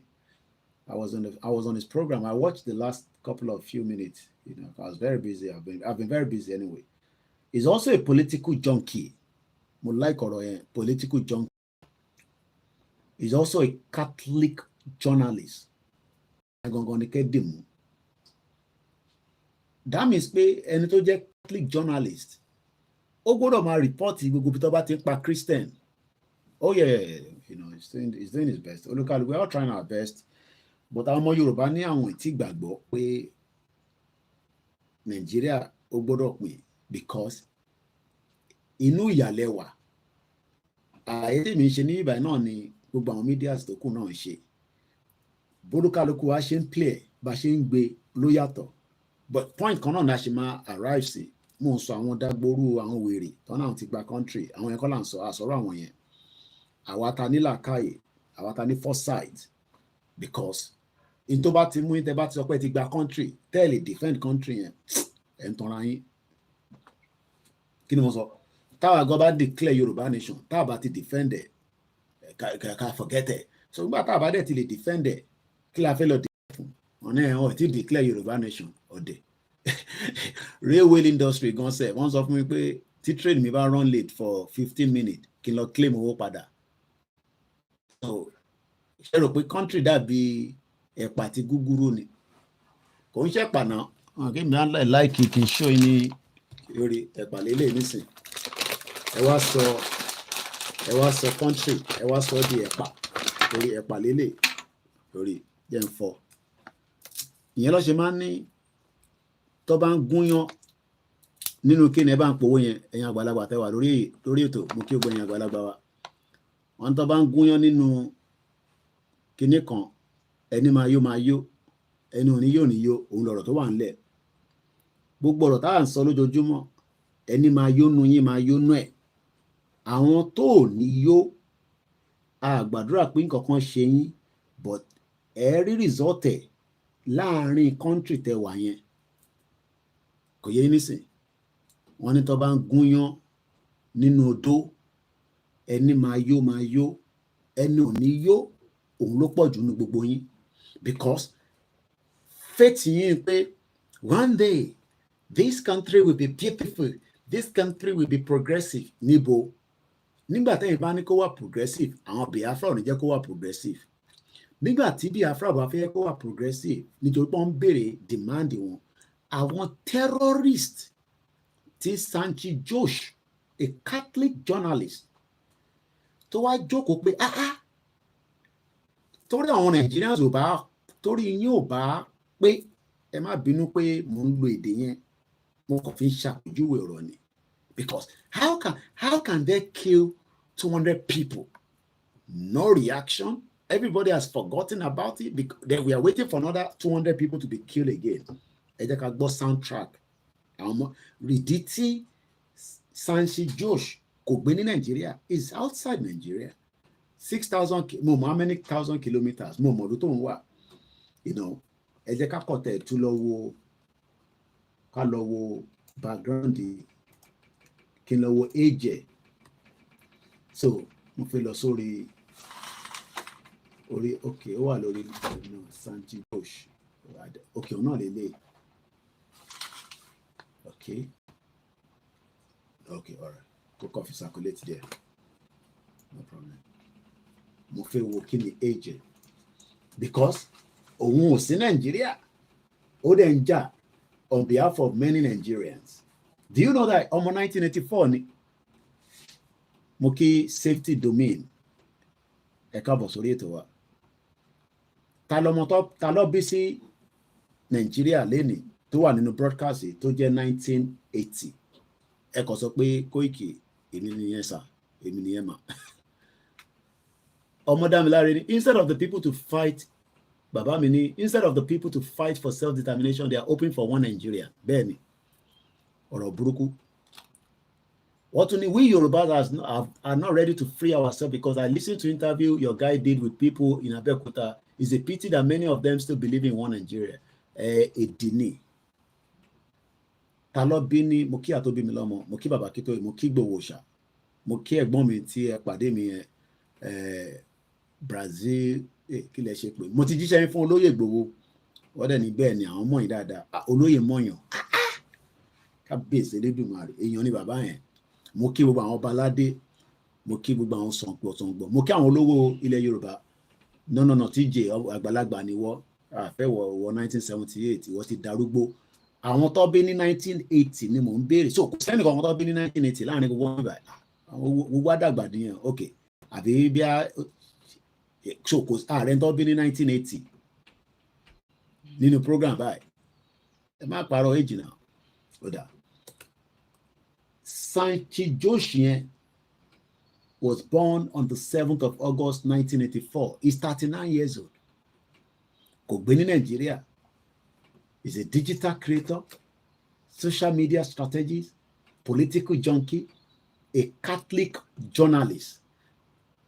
Ó wá ń sọ̀rọ̀ nípa mo kí the 60 Angel TV. A ní láti sọ̀rọ̀ ìyá mi àwọn ọlọ́mọ wọn kú níjọ́sí ní inú jàǹbá burúkú tọ́lọ́run jẹ́ ká rírú ẹ̀ mọ́. Ṣáàkì wọ àgbàlagbà lẹ́yìn 1970 ẹ̀yin tẹ́ bà Nàìjíríà jẹ́ ní ìwà àti tíje bàbá. Mo kí mọ́mì mi the 60 Angels TV ọmọ wọn wà lára àwọn tó ṣaláìsí nínú Sosoliso plane crash ní 18 years ago kọ́lọ́run olùbá Elédùmarè kó bá mi tẹ́ gbogbo àwọn ọmọ ẹ̀ sáfẹ́fẹ́ rẹ̀ kó pa àṣìṣe wọn rẹ́ Nàìjíríà ti tẹ̀jẹ̀ sílẹ̀ ẹ má bínú pé a tún rántí àwọn ọmọ yín à ń rántí wọn sí dáadáa ni torí yàn gbọ́dọ̀ sọ̀rọ̀ ọ̀rọ̀ bẹ́ẹ̀ kí ẹni tí ó jẹ́ òbí àbáwọn mọ̀lẹ́bí àbáwọn ọ̀rẹ́ kọ́ gbọ́rọ̀ pé Koiki ó tún mú mi padà sẹ́yìn báyìí pé ọba má dárúkọ yẹn they are living in a good life now whatever your fate is okay èèyàn kan náà ọmọ 1982 lòun a gbọ́dọ̀ láwọn tó jẹ́ ọmọ 1980 nínú ilé náà mo kí ìyá mi Ògínnífíkí ẹ̀kábọ̀mà mo kí àwọn tó wà lórí night staff àwọn night shift àwọn NHS staff àwọn tó ń ṣiṣẹ́ lọ́spítù 14 hours ìyá mi Fọláṣadé Òjó mo kúkú ti rí Christmas gift yín ẹ̀yin ò ń tẹ́ bẹ́ẹ̀ ṣe ń fún gbòó náà lẹ́ ń fún Koiki kò dẹ́ ṣe mí náà bẹ́ẹ̀ ṣe ń ha káàkiri wàhálà tí gbogbo yín ṣe tẹ́ ń fún wa lówó tẹ́ ń ṣe gbogbo ẹ̀ adúpẹ́ fún yín kò dẹ̀ ní tán bẹ́ẹ̀ Ọlọ́run ẹ wá bá ń kí girama nínú ilé mọ̀ kí girama yẹ kọ́ ti sùn nísìn àbí tó bá yẹ pé wọ́n kọ̀ fi gbọ́ program mi kọ́lọ́n bẹ́ẹ̀ Elédùmarè bí ṣe sọ lálẹ́ mo kàn try láti remind àwọn ọmọ Nigerians I'm a proud Nigerian èmi náà proud nígbà kan bọ̀bí ṣe wá proud tó ti bá fi passport Nigeria travel ṣe lọ́ máa ń wò bígbà tí yàn gbé cocaine bó ṣe máa ń wò nìyẹn ẹ̀yin tẹ́ ṣe ń dé abroad àwọn ọmọ tó ń gúnyàn tẹ́ ń rí yẹn púpọ̀ nú wọn ọmọ kéékèèké ni wọ́n ẹ̀rí bọ̀bọ̀ kan nísìn tó lọ ń bọ́ ọmọ 14 years old ó kúrò Nàìjíríà ó jápa mo mọ̀gbà tó dé bí ó ti wà ti pẹ́ tẹ́lẹ̀ I don't know ó wá ń bọ́ ọmọ 14 years old ó wá ń di ìsàlẹ̀ ká má fi gbogbo ẹnu sọ yàn báwọ̀ àwọn like ọ̀rọ̀ àlùfànṣá lórí program wa àwọn kan máa ń sọ ọ́ mo wà lórí TikTok tẹ́bá wọ́n máa ń sọ̀rọ̀ méjèèjì yẹn ọkùnrin àtọ́bìnrin yẹn ìsàlẹ̀ àtòkè but ẹ̀ ti mọ̀ páwọn tó fẹ́ lọ gbọ́ orun kan bẹ́ẹ̀ yẹn sísítà wa kan náà iṣẹ́ táwọn máa ń ṣe nìyẹn program táwọn ṣe nìyẹn but irú èmi nísìn kí n máa pe kinní yẹn ó wúwo lẹ́nu láti pè torí pé àwa rí pé ọ̀rọ̀ àlùfànṣá ni but kò mean anything fáwọn adults because adult ni gbogbo wa. I never use Nigerian passport again in my life. It's a disgrace to humanity. Torí wọ́n ti ní American passport, àwa tá American passport, British passport, tá ní Canadian passport, tá jẹ́ pé àjẹmbẹ́ Ọlọ́run pé kọ́lọ́njà yìí ni. Èèyàn mélòó ló wá ní ìdí táwa ṣe ń jà. Ìjà tèmi dẹ́gbẹ̀ dání. Sanchi Josh ó wá ń kọ́mẹ́ǹtì pé wọ́n persecute àwọn Christian wọ́n wá suspended. Ẹ bá ń kí àwa Fọláṣadé Òjó gbogbo ìyẹn lẹ máa ń tọ́jú wa mo rí ọmọ ọlọ́pẹ́ àbọ̀mọ ọlọ́lá ní àbẹ̀gílẹ̀ máa ń pè Zazu ó fẹ́ nà bọ̀bọ̀ yẹn pa inú Simon Ekpa ní báwo ló ṣe wá lọ disgrace àwọn Biafra báyìí abẹ́rẹ́ bí Zazu ṣe fún lẹ́sẹ̀ gbogbo ẹ̀rẹ́ I mean it's a friendly match I love it gbogbo tó fi mú ẹ̀mí yín kúrò bí bàtẹ́ pé Zazu máa lówó ó tún bọ̀ lọ́nà padà kò sanwó advert fún mi kókó mọ̀ rí Biliki tún gbé padà bọ̀ torí òun ló pa aṣọ fún Biliki lọ́wọ́ nísìn my brother Biliki torí gbogbo yẹn torí gbogbo sìnrín ní tẹ̀rín yẹn ìwọ máa struggle ni o tọ́lọ́ba wa kẹwọ́ náà akẹ́bí méjì mẹ́ta ni wa àwa máa à ń fi ọlá wọn tọrọ in a system that is not working ẹ̀rín wọn máa pa mí pàtẹ́wọ́ rẹ orúkọ ọ̀rọ̀ rẹ lè dáyọ̀ ẹ ní production line ẹ wá ń pàtẹ́wọ́ that means pé ẹ̀ ń pàtẹ́wọ́ fáwọn tó wà labroad ká máa send owó sí yín ní China nísìn China time tó lè bá wọn sọ̀rọ̀ lélẹ̀ a máa communicate pẹ̀lú wọn ìwọ tó fi ṣe business ní China ni o tó fi sùn àwọn tó fi ra arun àwọn tó fi ra this ẹ̀ tó fi ra that because time zone yẹn ó yàtọ̀ wọ́n produce lọ Indian wọ́n produce lọ àwọn náà pàtẹ́wọ́ wọ́n pàtẹ́wọ́ in according to their own religion àwọn pàtẹ́wọ́ rẹ̀ ò kọ́rọ́ rẹ̀ lè dáyọ̀ Allahu Akbar Allahu Akbar Allahu Akbar ẹ wá ń ṣe Allahu Akbar tí ẹ ní production services kọ́kàn tẹ́ fẹ́ máa ṣe crazy country ẹ jẹ́ mo yóò yà àwọn mo ń gbọ́ tí Ṣeun Kútì ó break down easy ò tún rán mi létí easy nígbà tó ń wà Nàìjíríà nígbà ẹ mọ̀ pé mo sọ̀rọ̀ toilet àṣẹ́gbọ́n mi náà nígbà tó mú wọn lọ Nàìjíríà ní kékeré ó dà pé ọmọ ọdún bíi 8 bíi 10 wọ́n lè rántí èjì ẹ̀ mọ̀ bọ̀ ìdí ìgbà tó kó wọn lọ Nàìjíríà nígbà táwọn bàbá wọn ní kọ́rọ́ ẹ wá lọ lu Ìjẹ̀bú Òde popsi wọn sọ fún wọn pé kò sí toilet Ìjẹ̀bú Òde easy wá fi yàgbẹ́ ẹ má bínú pé ẹ̀yin tẹ́ bá ń jẹun ó wá yàgbẹ́ ẹ̀gbọ́n mi wá náà ń yàgbẹ́ ó wá ju ìgbẹ́ yẹn wá lọ wọnú ilé onílé ẹ lè imagine tó máa ṣẹlẹ̀ kíyàn yàgbẹ́ kó wá ju ìgbẹ́ yẹn kó wá lọ wọnú yàrá oníyàrá ọ̀rọ̀ burúkú tó ń tẹ̀rìn kí ló pa tó sì lẹ́rìn bẹ́ẹ̀ ni mo like àwọn sẹ̀lẹ̀ gan pàtẹ́wọ́ rẹ̀ ò kọ́rọ́ rẹ̀ lè dáyọ̀ ní tó máa mọ́rọ̀ wá dáyọ̀ òun ni pé ká bọ́ kúrò nínú Nàìjíríà ṣẹ́rẹ́ àwọn elite yẹn àwọn ní táwọn fẹ́ nìyẹn àwọn fẹ́ máa fi wá gòkè wọ́n fẹ́ káwọn jẹ́ Nigerians káwọn máa rí Tony Elumelu ló ń jẹ́ ká máa rí Bob D Délé Mọ́mọ́dù ovation èmi ò disagree pé kíyàn máa lówó ẹ má get me wrong o but ẹ béèrè pé níbo ni gbogbo wọn ti rówó bàbá kan náà mọ̀ tẹ́ àwọn ọmọ Yorùbá náà lówó gidi nǹkan náà ṣònú ilé ẹ̀ Délé Mọ́mọ́dù náà mo ti rí lórí péjì wọn ṣe kámẹ́rà kìíní kan ọmọ Yorùbá ni oil and gas wo ta ló ní ilẹ̀ wo ló ti rí oil and gas yẹn ṣó jẹ́ kíyà máa jẹni tí wọ́n rí oil and gas ní natural resources lórí ilẹ̀ gbogbo wa because títí dé north àwọn náà ti lépo ilẹ̀ Ìgbò wọ́n lépo middle belt wọ́n lépo ilẹ̀ Yorùbá lépo wọ́n tẹ̀ náà ṣètò rí ibì kan ní Ogun State mú ka tíyàn kan dáàdì kan sẹ́ndẹ̀ sí ni pé Kóìkì ìjọba tètè pariwo síta kọ́ protect ibẹ̀ yẹn mo kí my beautiful sister whom I like orúkọ yẹn Candy only thank you I believe in prayer but what kind of prayer you are doing when you don't have a business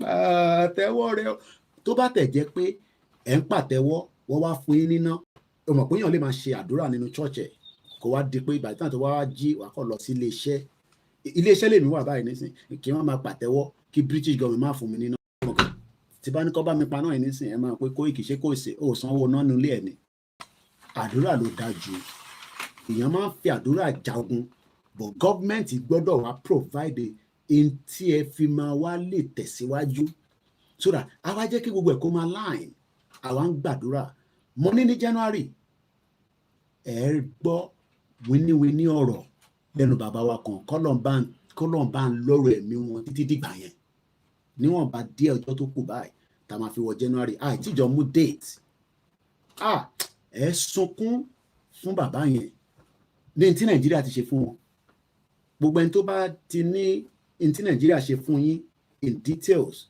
ẹ pè mí ká bá yín because tẹ bá lọ kú tá a documented irú àwọn ọ̀rọ̀ táwa ń sọ yìí àwọn ọmọ kéékèèké tó ṣẹ̀ ń bí lánàá irú àwa tó ṣẹ̀ bí lánàá tí wọ́n ṣẹ̀ bí wa lánàá ni àwọn ọmọ 1970 ọmọ 1980 tá ń believe in Nigeria we will not have any forgive irú ẹ̀yin bàbá bẹ́ẹ̀ gbogbo ẹ̀yin bàbá tí Nàìjíríà ti ṣe jàǹbá fún ẹ̀yin ìyá tí Nàìjíríà tẹ́ pé inú ọgbẹ́ ọkàn yín ló wà ẹ̀wọ̀n wá bẹ ṣe fẹ́ rìlíìsì mẹ́sẹ̀jì yẹn jáde ẹ̀ ṣàpè Koiki Media à ń ṣàjọ owó fún ẹ̀kọ́ ṣàlàyé tó ṣẹlẹ̀ àdẹ́bèrè ọ̀rọ̀ lọ́wọ́ yín kódà mo ò tí fẹ́ fún yín ní details bàbá náà délẹ̀ mo fẹ́ cover kínní ìwé wọn òun ló wà níwájú mi ìwé bàbá náà bàbá yẹn January wọ́n á bá gbogbo ọmọ Yorùbá sọ̀rọ̀ ẹ sunkún fún bàbá yìí ẹ fi pé bí abiṣẹ́ ń jáde pé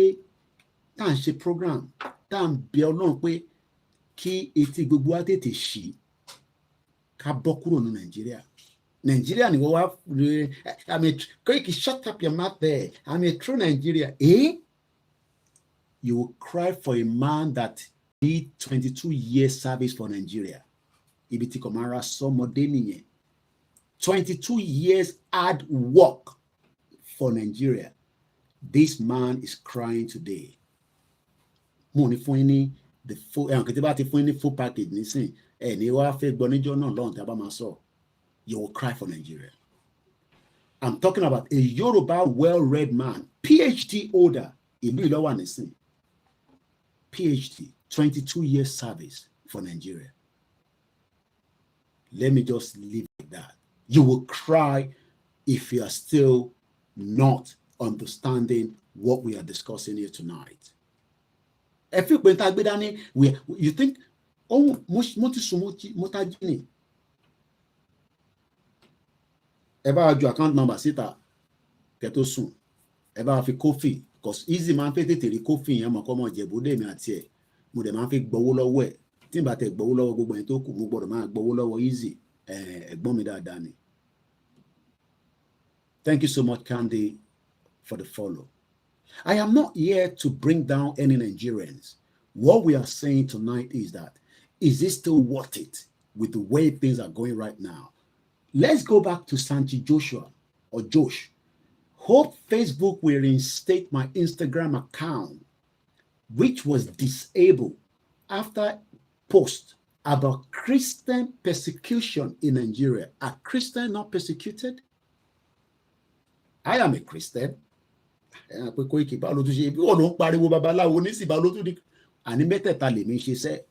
Account number First Bank yẹn ẹlòmíràn àròwó fún wa náírà lẹ́nujọ́ mẹ́ta kí ló dé ṣe náírà scarcity ni ẹ má kí náírà scarcity dọ́dọ̀ tèmi o mo nídìí náírà fún wa náírà First Bank 30 96 80 88 48 tí wọ́n bá nídìí owó ìwọ sọ pé ò nídìí owó Bilo for real 123 mo kí yín àbí bílíkì ò nìyẹn ni ìrọ̀ bílíkì Facebook YouTube Instagram bílíkì mo mọ̀ dáadáa ẹ bá yà ti gbé Zazu wa ẹ jẹ́ Zazu náà yọjú sáwa náà ẹ jẹ́ kí Zazu kó yọjú sáwa náà.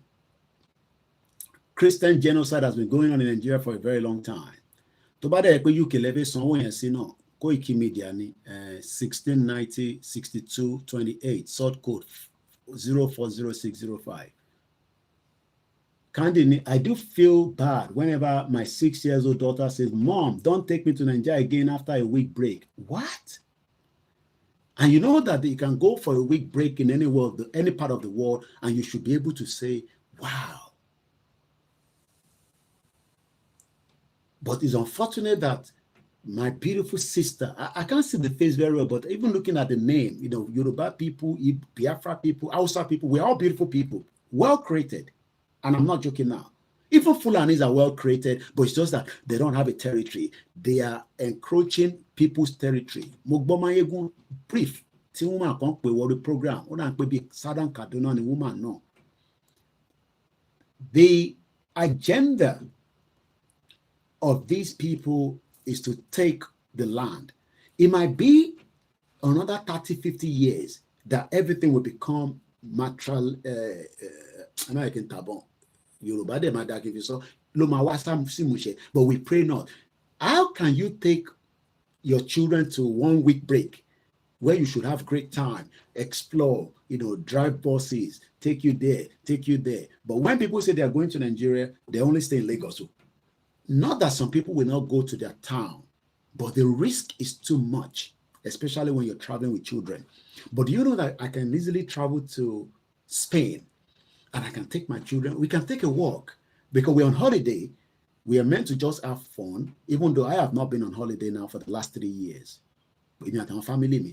I've been stuck with this project because this is a project. And until we deliver the project, we cannot deliver the project halfway. That's why I will not be sitting with people that say we have declared a country, materialize. Hey, I have people that are well qualified, just like this, my father. This my uncle that produced them. This book way there behind me. This book. you will cry for him. PhD, as far back as 1981, Lotigba PhD, the man was crying. 22 years service. Mukiawa Esther Laomi. Service, Nemomino. 22. I'm not going to tell you which sector he worked for in Nigeria. You will hear all that in that exclusive interview that I'm bringing in the new year. It will be serious because he's not going to talk about his 22 years in service. He's also going to talk about this Ilajo tradition 13th, TOTEMS. The Christians are not the only one being persecuted. Every single Nigerians, we are all being persecuted. The question is, the Nigerians are saying that, Koiki, we are not being persecuted. Just allow us to be. Your wahala is too much. No. Let my wahala be too much. If my auntie, my beautiful sister, Candy, just went to Nigeria for 1 week, she should be able to take the children to Kaduna to go and see the beauty of Kaduna State. She should be able to go to Kano, and they don't have to go by air. They can go by road. They can go to Southeast. They can go anywhere in Nigeria because, I mean, if truly the picture of Nigeria that they are presenting to us as the giant of Africa, why should we be scared to go to Nigeria? It's because people are being persecuted. It doesn't matter whether you are Christians or you are Muslims. Let's go into it slowly. Let me remind you, I will not show this video, but this is a soundtrack of people crying, children crying after the invasion of the Fulani. Do you know that the ISIS, I told you that ISIS is much difficult. Much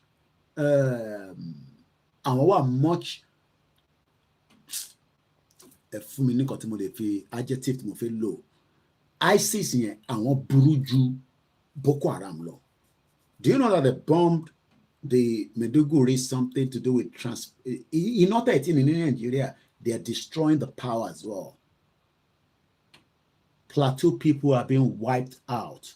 You're right. Brutal. Thank you so much, Mr. Shakur. Emma, comment, Kali, we're interacting. I know we cannot touch each other. Technology is not there yet. We're getting there. We are building technology where I say, shut up, you will slap me. Don't slap me again now. We are not there yet. But let's communicate, write comments, And if you want to call in, I can open the phone line. You know the number. Again, come with Pamikuro Nibiba. You got to do Palale and listen. Kule mama wa toilet. Kimalo di easy. And to +44 74 0440 5917. That is my studio number. You can always reach me on that number as well. Let's listen to the sound of children crying. I cannot show the video, but I can give you the soundtrack. Let's listen to it.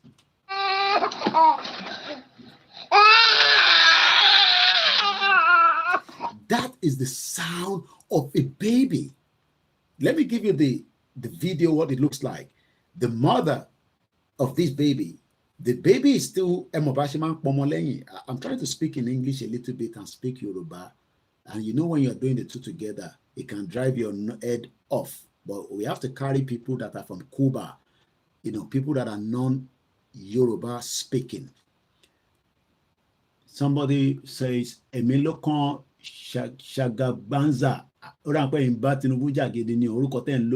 they will eventually come down to the southwest. But the Yoruba people do not believe that they are coming to the southwest. And this is where I am concerned. Because this same video, we've had the same sound at Igogon before, where the sound of Koiki.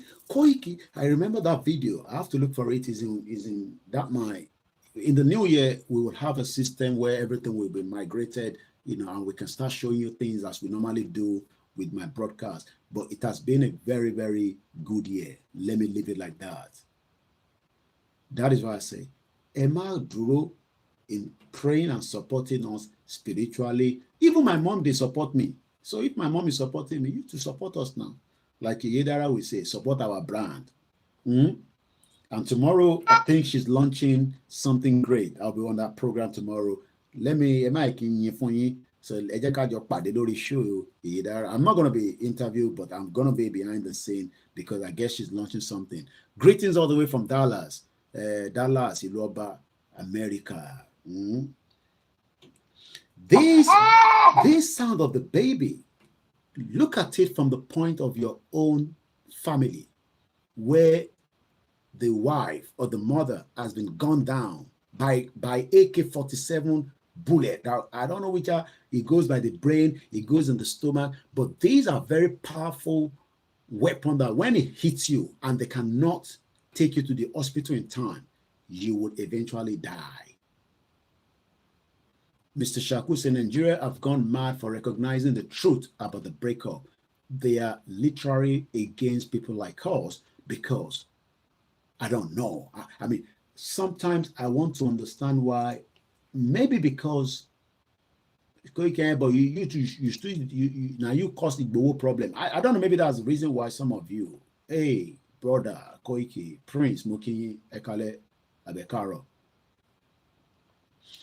Like I said, as much as some people they gbadun when they use those kind words, I've also been told maybe for now, so that you can get the right message to the people.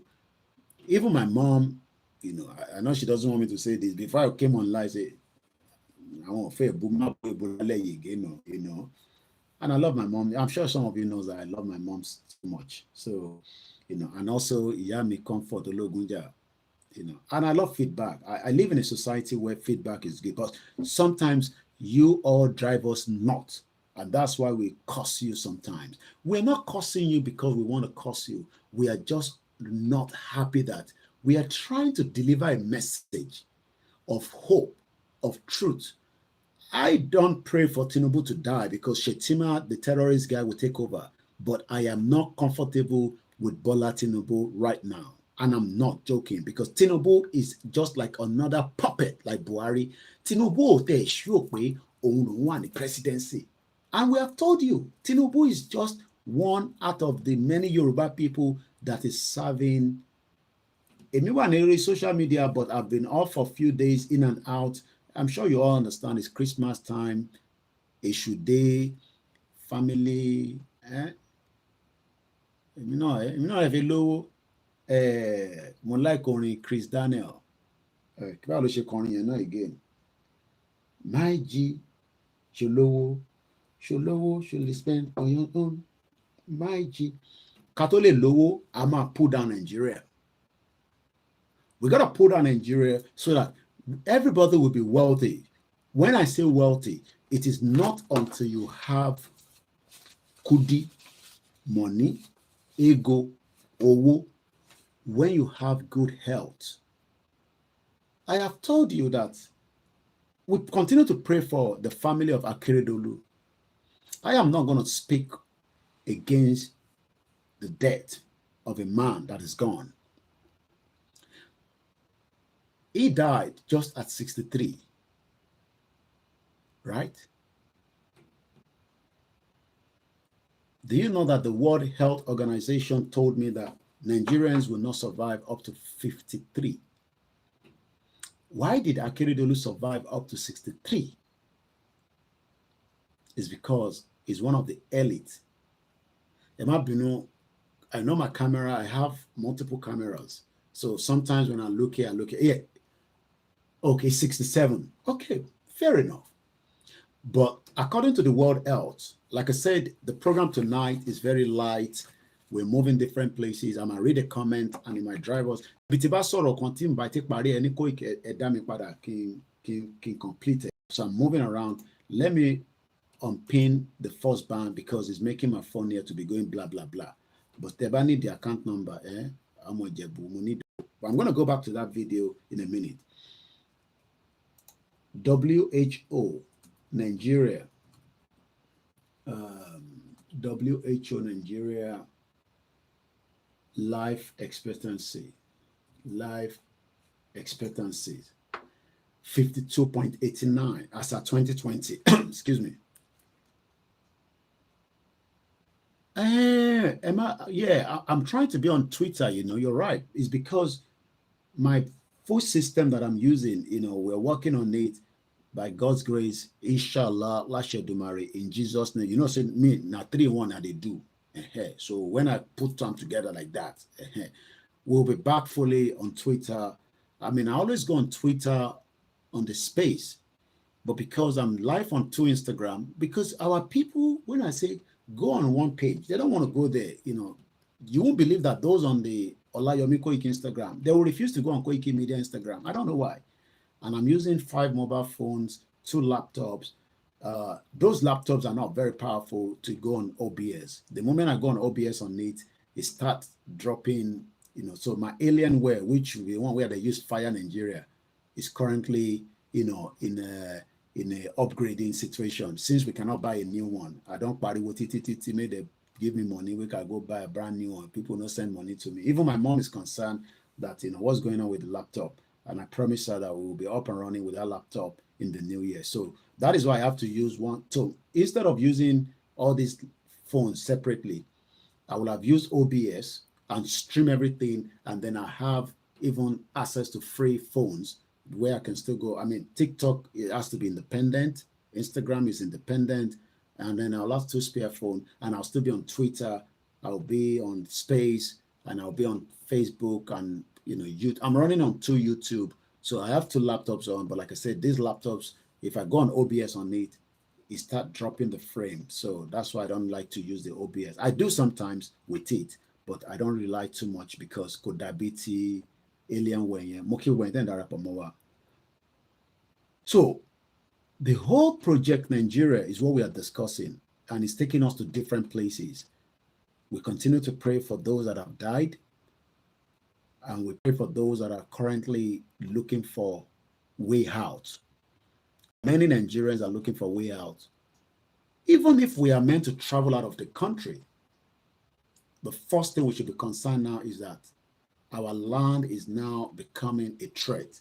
Let's listen again to the sound. It's almost 4 a.m. in London.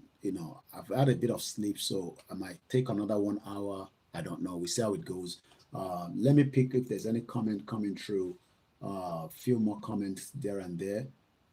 Eunice, Ọlọ́run tó bá mo fi tọ̀wọ̀tọ̀wọ̀ dárúkọ yín mọ́ mi.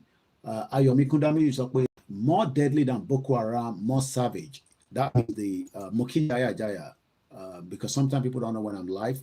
I don't try to give date and time. Just turn on those notifications.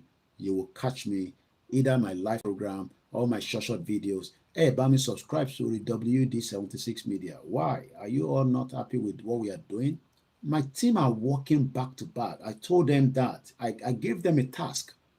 I feel Monton Loni Nigeria up to date. Frequently, you will see them in the market, on the street, everywhere now. But most of those short videos, we are running it on the backup channel because we're trying to promote that channel. But many people refuse to go and subscribe on it. I don't know why. There's 2 YouTube channels. One is the Koiki Media that have 43,000 followers. But the other one is 789. I'm thinking, in the Koiki Media, why am I having problem to get some of you to just subscribe there and give us the numbers? Even let us hit the 1,000 mark. I said it before, that before the end of this month, and we are now 2 days left. I believe we can do it. How many people have not subscribed to my backup channel? Just say yes, and I will make sure you get there tonight, and you can still stick to the platform you're listening to. That is the only thing you can help us with. Moki Yoruba movement, Moki Ubanyi, Moki Abacha. I hope it's not the same late Abacha. So if you have not subscribed on our channel, just say yes, so that, okay, Yami Falash, I didn't want to subscribe. So you will not miss anything. I'm going to share the link now. I'm live on 2 YouTube channels. So so let me share the link about subscribe. I'm not more shako. We need the 1,000 subscription. At the moment, I'm only 478. It doesn't add up because I look at it as, how can we have great followership, and yet we are not getting the numbers that we need. So I'm going to share the link now. Where is my YouTube channel to back up me? Okay, no. So you might send the link and see Ori Koiki Media and say. So then Berry Ekobawa Egbowole. ó máa gbé yín lọ sórí channel yẹn tẹ́ bá ti gbọ́ wọlé. Ẹ ní miss anything because we're live on it as I speak to you right now. Like I said, tonight is just to catch up. I've been in and out of my broadcast. I'm sure some of you have missed us. Some of you have not missed us. So that is the link there. So that let's get at least 1,000 before the end of the year, which is just the name is WD76 man. I would love to share it on the TikTok, but more on the spare phone. And what I'll do is I can share it on my Twitter as well right now. I mean, I know most of you would love to do it, but tẹ́bà ní understanding bí tó wà gan sef Koiki wọ́gán wà lẹ́ẹ̀pọ̀ òun ní ká lọ bẹ́ẹ̀ ṣe nǹkan kan ìwọ náà sọ bí tó wà fún wa. So what I've done right now, I've shared it on my Twitter. My Twitter name is Koiki Media. So if you go on my Twitter, you will find the same program. Thank you so much for those of you that are asking. That is the link there. About subscribe. If you're enjoying the program, even if you're not giving us money, let the platform that can support what we are doing is not on YouTube. Okay? No, we're on YouTube. Link and share in what? Okay, Mumbo. Yeah, we're on YouTube. My backup channel is on YouTube. Hold on. Yeah, backup channel mi lele ibo ni mo ti ń ṣe backup yẹn because phone méjì tí mo fi ń ṣe mo fẹ́ wò tó jẹ́ ń bẹ̀. Yeah, we're live on WD76. Àbí mi mo ń ṣìrànràn ni. Yeah, we're live on it. Yeah, we're live. A wà lórí ẹ̀. So link yẹn ni mo ti fi síta mọ́ mi. Okay, lọ́dọ̀ yín níbẹ̀ mo ti fi sí. So mo mọ bí tẹ́yìn tí ń wò. So because tó bá jẹ́ pé lórí Koiki Media lẹ tí ń wò, then the backup will be WD76 Media. There's no link for the, okay, let me share the link coming to the TikTok. I have to come out and come back in. Let me come back out and just come back in. Mambo, ẹ jẹ́ ká share fún àwọn tó ń béèrè lórí TikTok quickly. Let me do that quickly. So lele ẹ jẹ́ ká share fún wọn. Ó yẹ jẹ́ ń share fún yín tẹ́ wà lórí TikTok. TikTok yìí, the only thing is níbo ni comments láti post a message you okay comment. I'm not very àwọn ọmọ kan wà lórí TikTok. Damn, wọ́n mọ bó ṣe ń lò bàjẹ́. Àwọn ọmọ generation tí ó wà Nigeria yẹn. I enjoy some of their ìbolo tún sá lọ nísìn. Okay, only mo ti post yẹn o. So ẹ kọ bá wa gbọ́wọ́ lẹ́yìn tá wà lórí TikTok. I'm not gonna pin it, but at least we can check in the pin it. Ṣé ẹ̀dọ̀ fẹ́ ti bá pin it, ṣé kò ní máa block messages mi tí mo ní máa rí real comments. Maybe we should pay for some time. Yeah, o mo ti pin yẹn. Yeah, so mo ti pin it. Mo kí our Grace Olúṣòótọ́. Let me ask this. Is it that we are exaggerating that? Maybe it is me thinking like that. Maybe it is Igboho thinking like that. Maybe it is Baba Akintoye. Ẹ̀yin tẹ́ wà lórí Koiki Media Odùduwà náà. Ẹ bá wa gbọ́ wọlé, ẹ bá wa lọ subscribe. Ẹ tẹ̀ fún mi ní 1,000. Ẹ fi ṣe Christmas àti ẹ̀yin tẹ́ fún mi lówó àti ẹ̀yin tẹ́ fún mi lówó. Ẹ bá wa lọ fi ṣe Christmas package with Mr. Koiki. Let's give that to you. It doesn't cost anything, but we need it because we need it to move that platform, especially the Koiki Media. It has a good numbers of views. It has everything I want there. But kò sanwó fún mi lówó tí mo fẹ́ láti April. Wọ́n ti gba owó kúrò lórí, wọ́n ti gba monetization mi. And it's because of the truth. Just like Joshua, the Catholic journalist, have been blocked.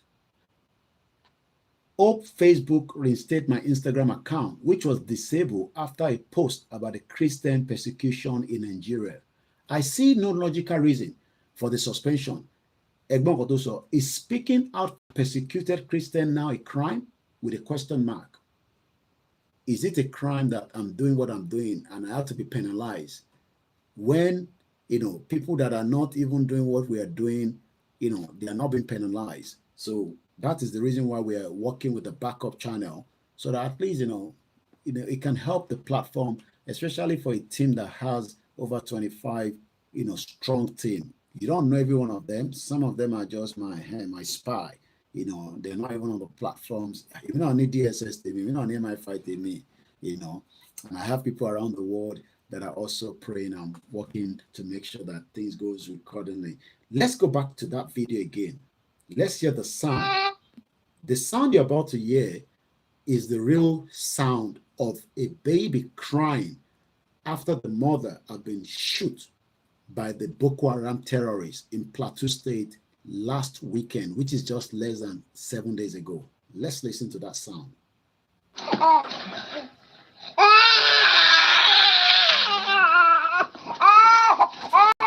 Somebody said to me that ẹni tó ń ṣe fídíò yẹn doesn't have sympathy. Ó yẹ kó kọ́kọ́ gbé bèbí yẹn, mo ní bèbí, ó yẹ kó kọ́kọ́ gbé ọmọ yẹn kúrò lára ìyá yẹn.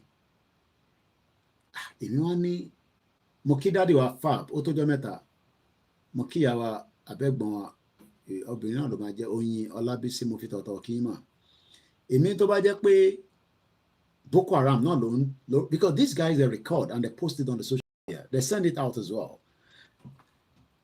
They want to prove to us that they are coming. I have a video to back that up, and I'll try to play that video. They are telling us that they are coming. Some of us say they will not get to Southwest, but it's a lie. They already infiltrated every part of Nigeria. The reason why we are seeing more attack now that Tinubu is there again is another strategy to disrupt Tinubu's government. I'm not speaking on behalf of Tinubu to defend his government, but I want him to be able to hold on to that power and break up Nigeria. But in my mind, I say, ṣé Tinubu lè ṣe ṣá? Àwọn kan fẹ́ convince me pé Koiki ṣe sùúrù. Ṣe sùúrù now. Ibi Tinubu ṣe débẹ̀ ni. And I always say, I will never trust Tinubu on that. I might be wrong in the near future for this statement. But for now, from what I am seeing in Tinubu, it does not have what it takes to break up Nigeria. Somebody say, if you cannot get a mere restructure under Bola Tinubu and Oduduwa man, what makes you of Oduduwa nation? That is another very powerful statement there. Don't give us Yoruba nation, not for me, but for people that will say, give us restructure. Do you think that this is a yes or no? We are now voting, and the vote closed in 5 minutes. I'll be watching my time. After 5 minutes, I will just say, this is the total number based on what people are posting. Do you think that Tinubu can give us restructure in 5 minutes? Yes or no? I don't need explanation. I want everybody. If you are truly on this platform watching me right now, whether you are using a ghost name, just say yes or no. Kakofini feel. Do you think that Bola Tinubu, the president of the Federal Republic of Nigeria, the Jagaban, the Yoruba man that we love, do you think that he can give us restructure? Many people are already saying no. Mama, Miss Stella, I want everybody, Instagram, TikTok, everybody must comment. Even if you don't want me to know you're there. Don't worry. I won't be upset that you are there. Wow. Ọmọ náà ló máa ń jáde tó pọ̀ kẹ́. Bàbá Mọ́lápàdé sọ pé no. Mr. Fab, no. Bilo for real 123 sọ pé no. I can bet. Ẹ má bet life fún yẹn jọ. Tó bá wà lọ fún wa ń kọ́ kí la máa fi life yín ṣe, mo lè need life fún yín. Victor ranking 148 sọ pé no. Okay. So are we saying that there will be nobody to give me yes tonight? Mo mọ̀ pàwọn Adékúnlé plenty mo rí tẹ̀rí ẹ̀ má bínú. Wà ń bẹ̀, òun náà ti sọ pé no. Ìyá mi beauty mọ̀ pé mo ti ń rí gbogbo yín tẹ̀ wá mi báyìí. You know they sleep. I know they sleep. Oh, I don't sleep before. Popsy_Nima. I know they sleep. Oh, we are at war. The person will go sleep. Hey, Pillow sọ pé is not choosing. I have three 3 more minutes. Let me ask the question again. Mo like it, Mr. Bamidele Agunle, only yes. Kilo data and restructure. Thank you so much. I love us to be very, we shouldn't be on the same thing. Because that is what makes, politics, governance interesting. But somebody already said it will give it to us. Yes. And I think 2 people. Okay, Mr. Larry David, yes. Okay, so I have 2 people so far, and I'm not biased now on this platform. I'm asking the question again, would President, and you see the way I'm addressing it, would President Bola Tinubu, thank you so much for the super chat that is coming again from Miss Oluremi Kilanko Gabi Ekshigoni, thank you so much. It seems that we're not getting anybody from Koiki Oduduwa, and you're sitting on platform like gbogbo yín tẹ́ bá èmi ò ní lè sọ yẹn ní is a 419 ní evidence a kò mọ̀ pé ó set up alpha beta ẹ bá ní Tinubu 419 kí la máa pe Buhari Jonathan, if yes, first tenure or second tenure. No, I don't want that first tenure or second tenure. Tinubu will give us restructure. We pray that he survive these 4 years nìkan la ṣe fún on this platform. Only 2 people have said yes. Oh my God, tonight is very, very interesting program. Only 2 people so far have said yes. Guns link YouTube sọ pé no. Okay, if Bamidele Agunloye sọ pé 100% President Bola Ahmed Tinubu will give us a restructure.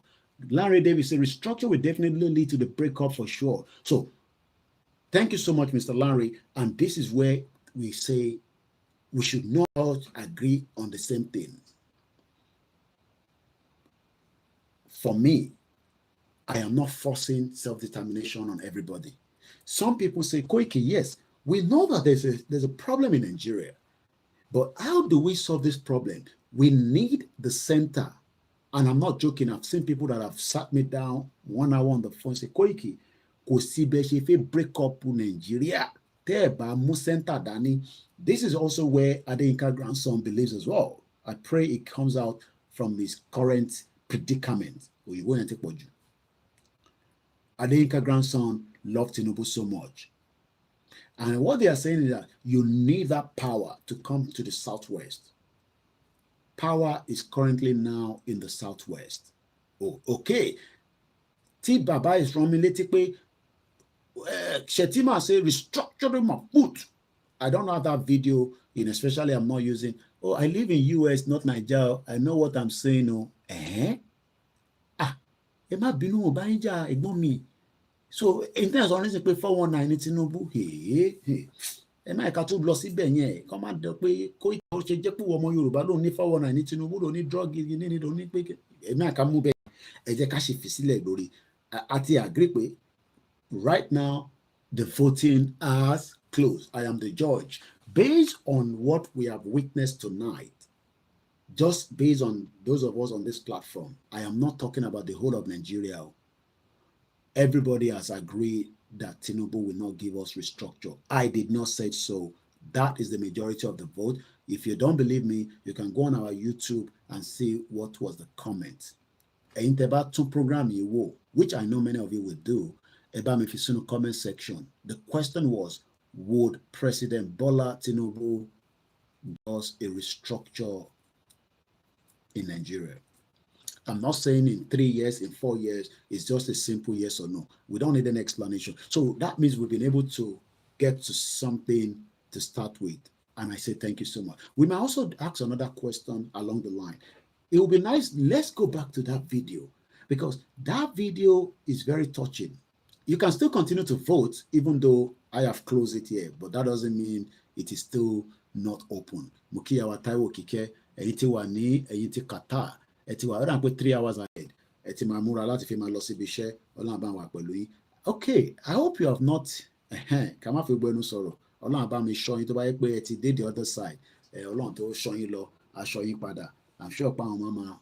Okay, Mr. Saint, so àwọn náà sọ pé yes, so we already have 3 people that disagree with us. Say Koiki, kò sí tó kàn wá, ẹ̀yin ọmọ Yorùbá nation, ẹ disturb wa, or probably to say, ó máa fún wa restructure. And like my brother, Mr. Larry says, the restructure will help to break up Nigeria. We hope it's going to happen. But personally, Koiki Media, me, not Baba Kitoye, I don't think Tinubu will give us a restructure. He's still working on behalf of the puppet Fulani Cabal. Even I saw Sultan of Sokoto complaining. Let me ask this. Security around Nigeria. I'm talking about intelligent gathering, because there's a video I saw from Simon Ekpa, but apparently it's from Arise TV. I'm trying to see if I can get that video on, but while I'm going to be preparing that video, let's listen to this first.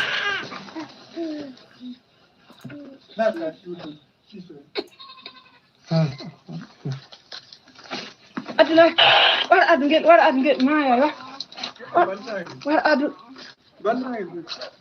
Look at that. Look at my.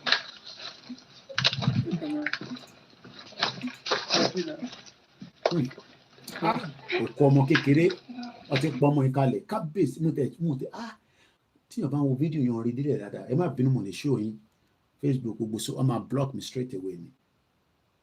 Damn. Ìyá àtọmọ ọlọ́pàá kalẹ̀ níbí ìwà ìṣá. Ṣé èèyàn làwọn terrorists no àwọn Fúlàní ìṣá? Are they human beings? What is their game plan? They play sound kini emo gan because you are too no konshele ni mo wa. There's another video that I want us to listen to. What bayeje Oil London Elena posting kokon. Oil London is another journalist. Oil London TV. 140 Christian villagers were massacred. You see, it will take a systematic approach to grab the retrogressive mentality of coward. Thank you so much. Fulani/Northerners. We must not mix them together. Do you know that we tend to say Hausa, Fulani? No, Hausa is different. Fulani is different. Even the Hausa are already saying, please do not call us Fulanis. El Rufai is a Fulani man. Ganduje is a Fulani man. I don't know many of the other governors, but I know that many of those governors in the north, not all of them are Hausas. According to Chief Tola Deni, the Hausas have been expedited. They've taken them out. I live in the North School there and served there as well. Okay, wow, interesting. But there's difference between Fulani and Hausa, right? I'm sure everybody knows that. But what we are saying is that these Fulanis, what is their game plan? I mean, are we just talking? Sure they are. Okay, so there's difference between them. Mr. Waid Oluwasegun Ekaro. It's 5 o'clock in Yoruba land or Nigeria, as we want to call it. America is just coming up to midnight. Àwọn ṣe ń lọ síbi iṣẹ́, ọkọ ti dé láti ibi iṣẹ́, ó ti rẹ̀ wọ́n, Quick wà life. Àgbé Guinness ẹgbẹ̀. Àwọn tèmi ṣe fẹ́ lu ọnu iṣẹ́ bá ṣiṣẹ́ clinic ti jáde. And I love all kinds of jobs in the UK because it pays your bills and as long as you're okay. The Fulanis have overwhelmed the Hausas, okay. California is 8 p.m. California, baby. Ayele injeni ben. Ede man gumoto bem l'America. Hopefully next year we see how it goes, if I can make a tour to US. Let's come back to the program. Like I said, we're just moving around, talking about Nigeria. If you want to call in, the line is open. You can call in. It's 11 p.m. in Philadelphia. Wow, interesting. Eshegoni grammar. So you are how many hours behind? 10, 9, 8. 3 hours behind California. Texas is 10:06 right now. Interesting. Texas are the Cowboys, is it? And unlike if you're a cowboy. Okay, interesting. We have a lot of Nigerians that are living outside the country, and we are still Nigerians as long as the country has not dissolved, apart from those of you that have got, that passport. In 1907 in Texas, I think contradict by you. Texas is 10:06. Somebody said Texas is 1906. So I really wish to talk to you right now on the show. Yeah, the number to call. Take note of this with the not the direct call. It is called +44, which is the UK line or the UK code. +44. Can't call it because I cannot type anything. Yes, even with Texas, you have different time zone. It is hey, America, even within Texas, you have different time zone. Okay, gbọ́n mi ti pè mí nísìn Túndé Ọmọ́tọ́ṣọ̀, my brother. Ẹni tó fẹ́ pè yẹn láti TikTok, ẹ save number yìí, kẹ́ pè mí lórí ẹ̀ +4 74 04405917. Mo dẹ̀ máa gba chicken Christmas meal. So Indianapolis 1108. Gbogbo ń ṣe wá pọ̀ káàkiri ní ẹ̀yin Nàìjíríà. Mo bá ẹ jẹ́ fi volume yẹn síta díẹ̀ ẹ̀gbọ́n mi. Ẹgbọ́n sókè dáadáa ọkọ̀ sí. Ó dà pé bí alátọ̀dọ̀ mi náà àti ọ̀dọ̀ yẹn tẹ̀ mọ́ tó jẹ́. Okay, bí a kan máa lo speaker because sometimes speaker yẹn máa ń ṣe. Ó ti ń dún tákátáká. Ìgbò wa ní ó ń dún tó. Ọgbogbo tí ní mo ní gbogbo ẹ̀ máa dún kùkùkùkùkùkù pàpàpàpàpàpàpà. Ó ti fi mẹ́rin. Nígbà tó bá máa dún pòpòpòpò pàpàpàpàpà yẹn, right? Ọlọ́run má jẹ́ kí ó jẹ́ pé ojú oorun ló máa wà. Ẹgbọ́n sókè ẹ̀gbọ́n mi ẹ̀ máa kí n fi tèmi dání dúró. My dear brother, Olayomi Koiki, mo ṣe mistake ní 10:07 ni mo fẹ́ kọ́ tí mo lọ kọ́ 19:07 10:07 ní Texas. Okay. Ṣẹ̀rí ọ̀rọ̀ wa ní Naija ó ń bà mí lẹ́rù. Ètò ń bà mí lẹ́rù ni attitude àwọn èèyàn wa. Okay. Ṣẹ̀rí there is this denial. That our people are into, and that is what is really making me afraid. Everything normal have been considered to be normal. Tí wọ́n bá sọ pé 200 people kú lé ní àwọn tó kàn lọ́kàn máa sunkún, the rest people will move on. And the denial is this. They think that I won't move on. When they are supposed to shut down the whole thing for them to be able to leave. But they will move on today, forgetting that they will be the next victim tomorrow. I want to be a journalist that is not in support of Yoruba Nation. And I want to interrogate you callers now.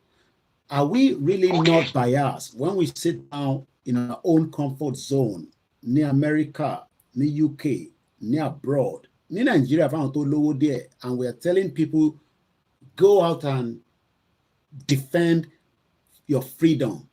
Go out and protect you. When we saw how our people were massacred during the EndSARS, I'm just trying to play the devil advocate tonight. And I want you to also help me to guide me so that Yoruba Nation, we are not having their feelings on the other side. We are not, because the issue is this. See, anybody buy your bomb, see me, to attack me, and have a right to bring my own out and defend myself. Okay.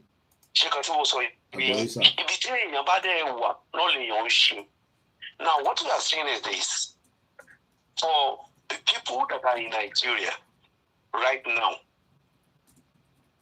all they need to do is to come out and say, look, we don't want this. Okay. But they will tell you, that's why I put a comment. Láti mú Nokia 3310 tí ò ṣe smartphone láti lè pull up YouTube lórí ẹ̀kan náà fẹ́ wò Koiki. Wọ́n máa pẹ́ lórí àwọ̀, wọ́n máa pẹ́ níbi, wọ́n máa pẹ́ ní church.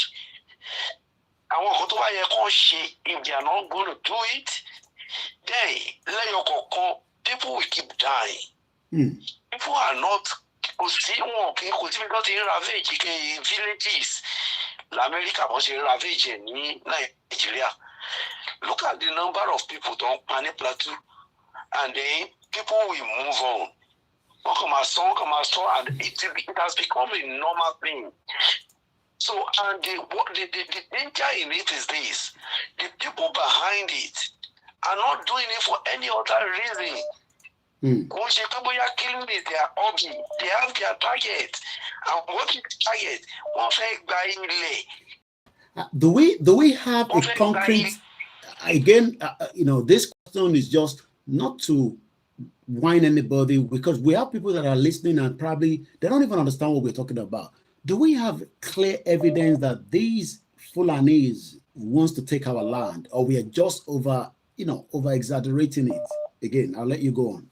How many times, what other evidence do we need? Don't we have it on record that Usman Danfodio have said that Nigeria created is the estates, is their own estates?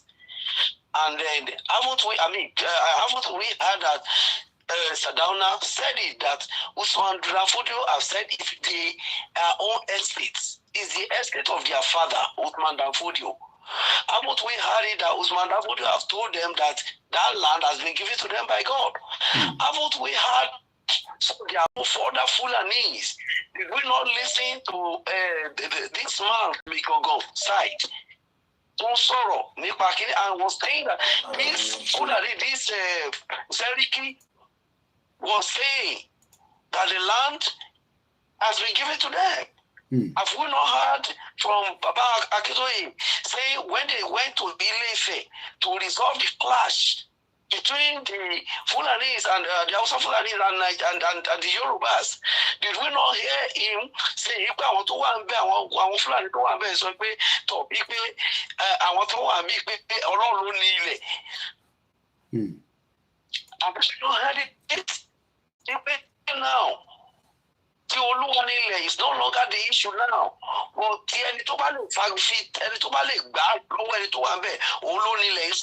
that is the idea, that's the agenda.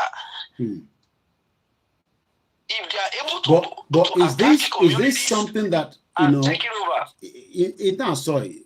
It's not going to happen anytime soon. So why are we concerned? They're not going to take this land as much as a lot of us think they're going to take it straight away now. So why are we worried? Why are we concerned?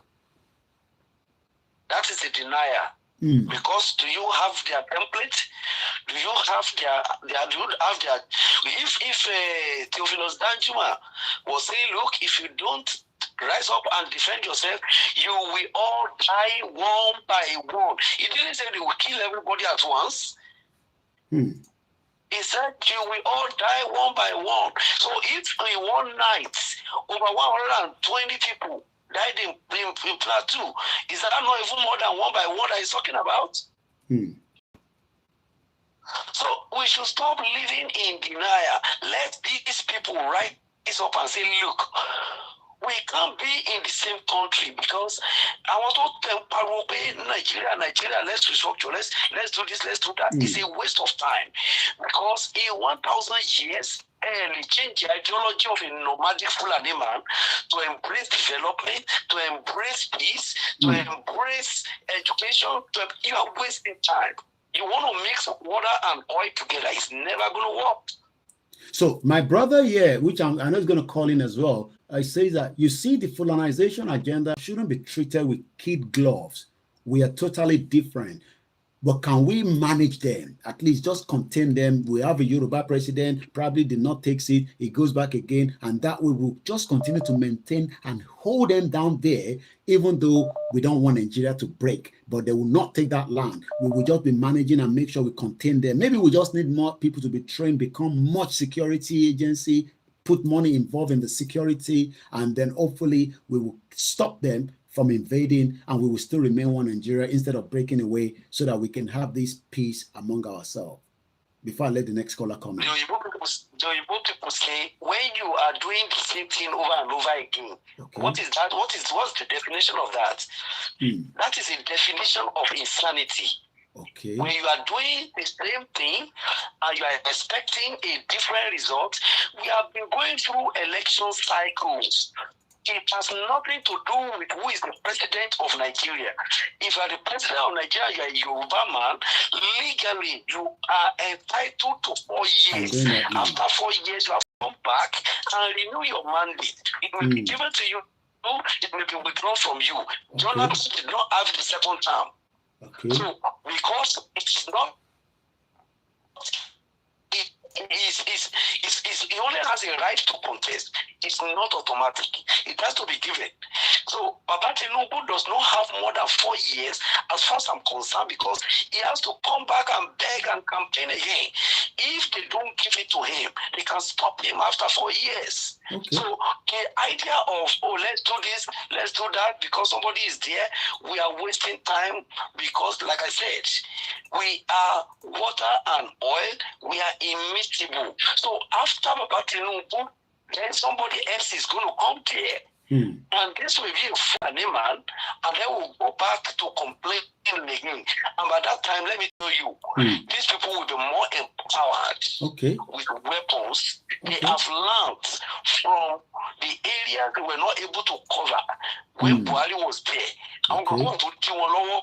Believe me, honestly, we will still massacre more than we can ever imagine. Okay, all right.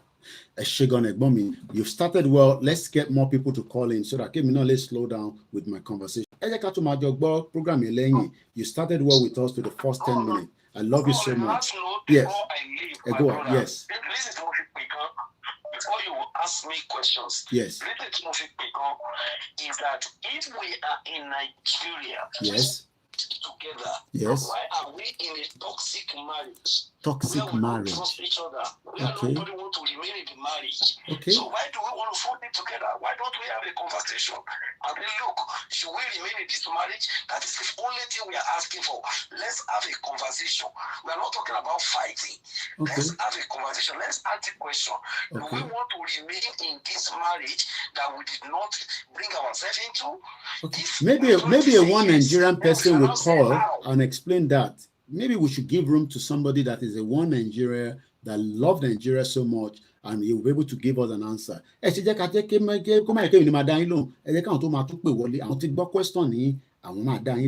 glasses in eba mi tọ́jú ẹ̀dá dẹ̀ máa kó fọ́ ó jẹ́ pé ṣe máa dé London kí mi náà máa fi ṣe summer ni máa fi ṣe because winter ò ṣe wọ glasses nísìn. I love you so much. I love you too much. I'm going to take more calls because before I let the next caller speak, for me 30 seconds. More of those of you watching us on China, one in China, the time now is just coming up to Alan Conde. China, one in Ago Kon Abotilu, the China, Mokiba Balara, one in mosquito, Jakan school, Esheton, Ogun, Awon. Coily ọkàn wà dangerous ni kọ́là wa ẹ ti wà lórí ètò ní ti Koiki Media mo ní nọ́mbà rí tẹ́lẹ̀ á jẹ́ pé àìtí sọ̀rọ̀ tẹ́lẹ̀ rí nìyẹn àjọ èmi nìyẹn sà. Let me just make a quick one because I have to go back to work. Okay. Àbúrò yín lèmi jẹ́ because I've heard much about you and I've been following your trend for a while. Unfortunately, mo come across in TikTok leaning. Okay. Jerry, problem Nigeria sir. Mo máa ń sọ pé Nigeria, ọmọdé ni mi o, like I rightly said. Wọ́n design Nigeria to Nigeria succeed. Nigeria as a whole. She understand, sir? It started on a platter of business-oriented activities. Okay. She understand, sir? To a very large extent,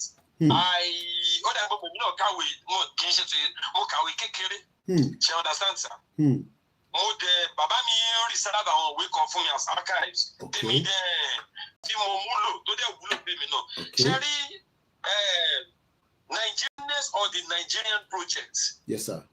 We don't people know it to me rárá because we have what it takes and we have all it takes. Were we not living together before?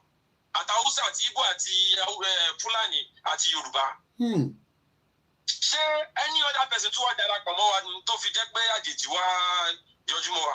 Wọ́n mọ̀ nǹkan tó ń ṣe sà. Mẹ̀kúnnù ló máa forí fà. Ẹni tí ò léèyàn nìyá máa jẹ. Wow.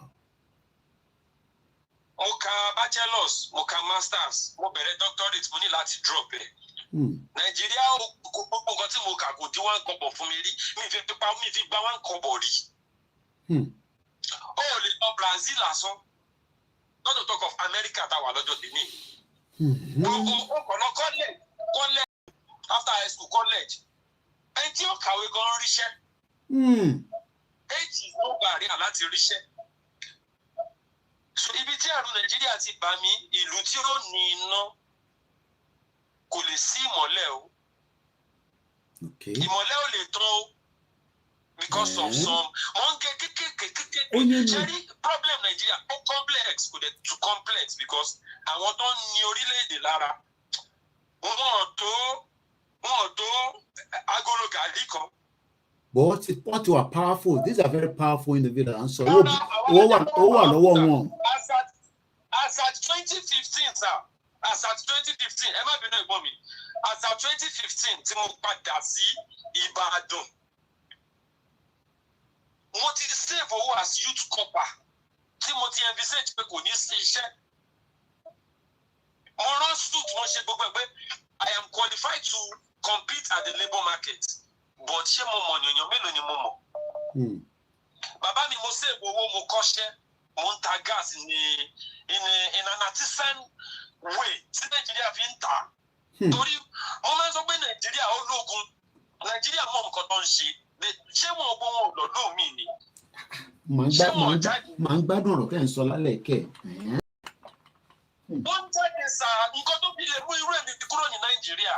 Bàbá ọ̀dọ́ tí ó bá kúrò Nàìjíríà ó ń fi iṣan tó ń le lára ẹ̀ at this point in time ó ń jẹ́ kó wà wasted. Ṣé you understand sir? Ó jẹ́ kó wà ṣe kí ni wasted.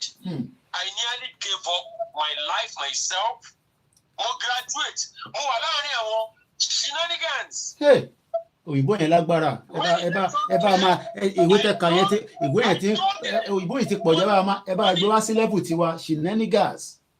Sir, I told my contemporaries within the area. Mo ronú gẹ́gẹ́ bí ọmọ Nàìjíríà rere. Nígbà tí mo padà lọ ṣe UTM irùngbọ̀n ni mo lọ fi ṣe. Mo jókòó mo lọ ṣe O level. I finished my secondary school 2002. I had to go back.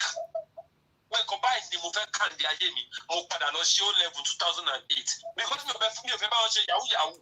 Wọ́n ṣe mo kò ń ṣe gbogbo mú mi. It is not what I represent. As in mo ṣe, but I quitted. I did not even go to sínú ẹ̀jẹ̀ rárá. Shall understand? So, Sherry. Gbogbo kini sà ilé ló ti wọ́ wá láti kíni látọ̀ ìdẹ nígbà tí ilẹ̀ yìí ẹ máa bí ní pé kíni mo rí mo sì lọ ní 2015 mo lọ sí Ìbàdàn mo ti save owó tí mo fẹ́ fi ṣe business gas mo bẹ̀rẹ̀ business mo ti actualize gbogbo nǹkan tí mo map out okay o owó tí máa ní màá ṣe masters màá ṣe gbá màá ṣàwò and it was going smoothly like that. ṣé torí ẹ má bínú pé mo mọ̀ pé wà ní hurry ṣé torí pé ẹ rí potential táwa náà máa ń sọ pé a rí àgbègbè alamánà rí potential ní Nàìjíríà the numbers is there nílẹ̀ tí wò pé ọmọ ọgbà tí mo ti save owó yẹn sáré ṣe gas business kí n dẹ̀ tún lọ ṣe masters kí n tún fi lówó rẹ̀ sí. àbẹ̀kọ̀fẹ́ help system yẹn pé ẹni tó ti jáde fún few years tó kọ̀ tó help system yẹn díẹ̀.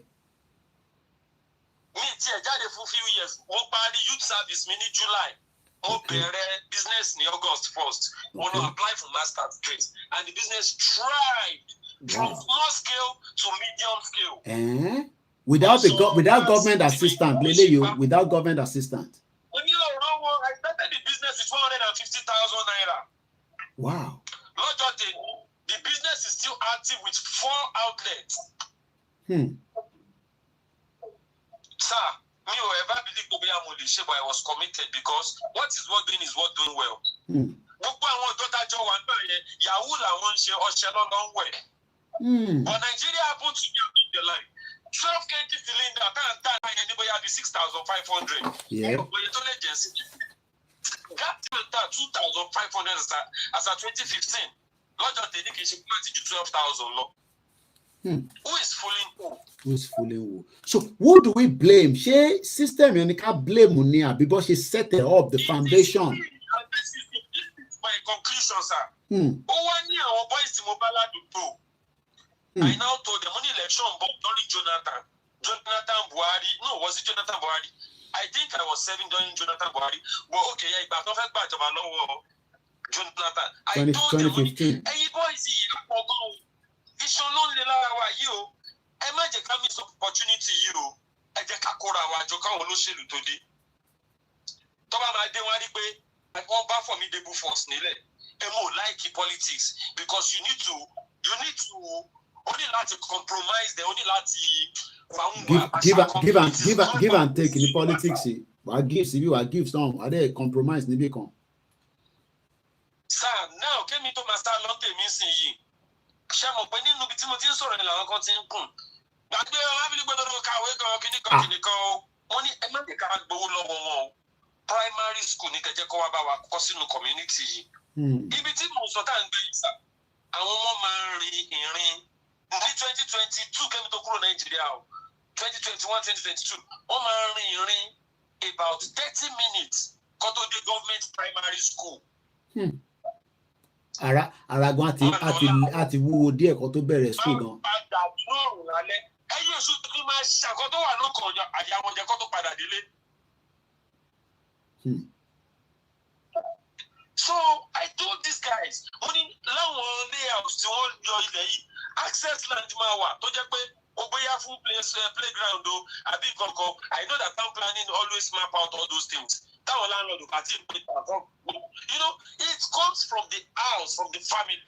Ibẹ̀ ni problems. Nígbà táwọn commissioner máa dé, àwọn senator, ọmọ bàbá tó ọmọ politician kan báyìí ní àbí big man kan lọ́yọ̀ state gbogbo wọn Fìjàbí and also àwọn èèyàn kan lọ ń gbowó lọ́wọ́ wọn ni. Wọ́n sọ fún mi ní owó tẹ̀ ń gbà kí tẹ̀ máa ná fọ́dún 4 nìyẹn o. Tẹ bá ṣègbè fún wọn, ẹ ti pẹ́ nínú ẹ̀ o. Wọ́n ò gbọ́. Lọ́jọ́ tẹ̀ níyì sàtẹ́ bá fún wọn ní $10, wọ́n máa rá bàbà ni o. Ẹ wo nǹkan tí dọ́là jẹ́, ẹ wo nǹkan tí náírà jẹ́. What are we producing? Gbogbo àwọn guys yẹn sìn, náírà bet Naija ló fi ń ṣiṣẹ́. Nígbà tí ó ṣiṣẹ́, you will see them in the morning. So what can this government do? Kí ni Tinubu mo mọ̀ pé ẹ wà ní ọ̀rọ̀ láti lọ. Just the last question they might be, kí lẹ rò pé Tinubu máa ṣe to stabilize the situation room, whether the country is going to break or not? Kí ni Tinubu láti ṣe if he has the desire and the will? I never campaigned for Tinubu because I never wanted Tinubu. Tinubu was a godfather. And he was supposed to be continue to be a godfather. Afọbajẹ òkè padà wá jẹ́ gbogbo ń fẹ́ jọba. But òun fẹ́ jọba, ó ní intention pé òun lè ṣe. Tinubu will make some effect. Okay. But he has to play by the rules so he can outsmart them. Èmi prefer Obi. Mo root for Obi. Because èmi ò gbé new kid in the block ni. Not that òun náà ṣe lè bọ̀ orúkọ tó wù. Ṣàwọn dàsàkàtì ẹ̀ gbọ́, then tó bá ń sọ̀rọ̀ ó sì yàtọ̀ sáwọn bàbá tó yẹ pé wọ́n ti question kirikiri. Tinubu will be the only person to lay perform a bit láàrin àwọn mẹ́tẹ̀ẹ̀ta. But take it or leave it, sir. If we do not go back to our own, as in to your tent, O Israel, Nigeria will not move forward. Because even in Brazil, I was living in Brazil, gbogbo nǹkan wọn ta ti sọnù. Only gbogbo àwọn ìlú yẹn gbà. And they are 100% better than Nigeria. Brazil will give you free health services, free education. You don't work, they give you unemployment fee. It is called Bolsa Familia. You are working, you get your pay, you collect Cesta Basica. Emma ti gbé de tán gan níbẹ̀ tẹ́ lọ yẹn gẹ̀. I speak, but I only stayed for there for like 9 months. Báyọ̀ ẹ ti jẹun níbẹ̀ yẹn, ẹ ti mú mi lọ́hùn. Ẹ ti lọ gbọ́ èdè. Wọ́n tún wá kó àwa Yorùbá jẹ. Ìfọ̀ àwa ló ń dánsì. Ifá aṣọ tí mo wọ̀ ẹ máa dúpẹ́ lọ́wọ́ gbé mo sọ fá lálẹ́ Ifá ni mo wọ̀ lálẹ́. That's it. That's our identity. Àwọn girlfriend ni because èmi náà máa ń ṣe bí àwọn bàbá wa. Àwọn girlfriend mi tó jẹ́ funfun àwọn ọmọ Brazil Potogi. Gbogbo wọn Ọ̀ṣun ní ṣẹ̀ǹgẹ̀ṣẹ̀. Wọ́n wá fine tune Nigeria own way. Kí Brazil máa sọ fún mi bó o fẹ́ lọ bá mi bí fálẹ́rì. Bóyá Ògún ni kíní mi ni bóyá Ọya ni. Mo kàn wó báyìí pé ṣé ìṣe pé mo ti gọ̀ọ̀zù ẹ̀ báyìí. I'll give the number when the caller finish in a minute. So a ti sọ pọ̀lọpọ̀ nù. My conclusion, Tinubu will try a bit. We try a bit. But you can't build something on nothing. That is my food for thought. Ẹ ṣé gan ni. Ẹ lọ yáṣẹ́. Ẹ bá ti wá pawó yẹn, ẹ má gbàgbé àwa náà. Àṣírí á máa bò. Ẹ ṣé gan ni sà. Eshegoni, thank you so much. Can I say studio number? I save it. I save number in the Eshegoni. Thank you so much. My gbádùn kọ́là yìí o. Ẹ tó bá fẹ́ pè wọlé, nọ́mbà kan náà ni is a studio line, WhatsApp only. Ẹ kọ síta +44 74 44 is the UK code +44 74 044 05917. We are still talking about Moki James Cafe, Egbomi Babawa Wani. Revolution is the only solution to Nigeria problem. Otherwise, nothing is going to change. Many of you are still voting. Would Tinubu restructure Nigeria? Yes or no? If you're joining, you can put your own. We already had 3 people that say yes, Tinubu is going to restructure Nigeria. One majority says no. So far, the majority has overruled the minority. But that is just, the platform here, Koiki Media. Mr. Kim Ayola Mokio. If you're new to the platform, my name is Olami Koiki. What do I talk about? I talk about the collapse of Nigeria. Those of you that wants to call in, the number again, like I say, will be +44 74 044 05917. If you go on my website, www.koikimedia.com, you will find out as much information regarding where we are with the movement in terms of information that is already on that platform. I'll be telling you some of them. We're just 2 hours. We don't normally go more than 3 hours on our platform here. So we have just about 15 minutes left. So in the next 15 minutes, we will end the program. You can also join me on the Star Radio UK network where we discuss about update on Nigeria. I also run a program there every Wednesday called the Niger Voices. Many of you that have been saying that, is the Yoruba Nation movement dead? My question is, how can we kill something that is already in the pipeline and we're pushing it? TJ Baba, I think, was trying to call. Let me see if I can get him back. Good morning, my brother, and let's go with you. Go ahead. Thank you so much. I hope you can hear me very well. I hope everybody can hear me. Loud and clear. Most the problem that we are having, like that's what you asked for. 80s. History Nigeria. The last caller said Nigeria have been working before. We have been living together. I'm going to talk about Bello, Tuji, and Toby Miller after this caller. Go ahead, TJ. So we've been having this problem since the amalgamation of Nigeria. Nigeria has not been working.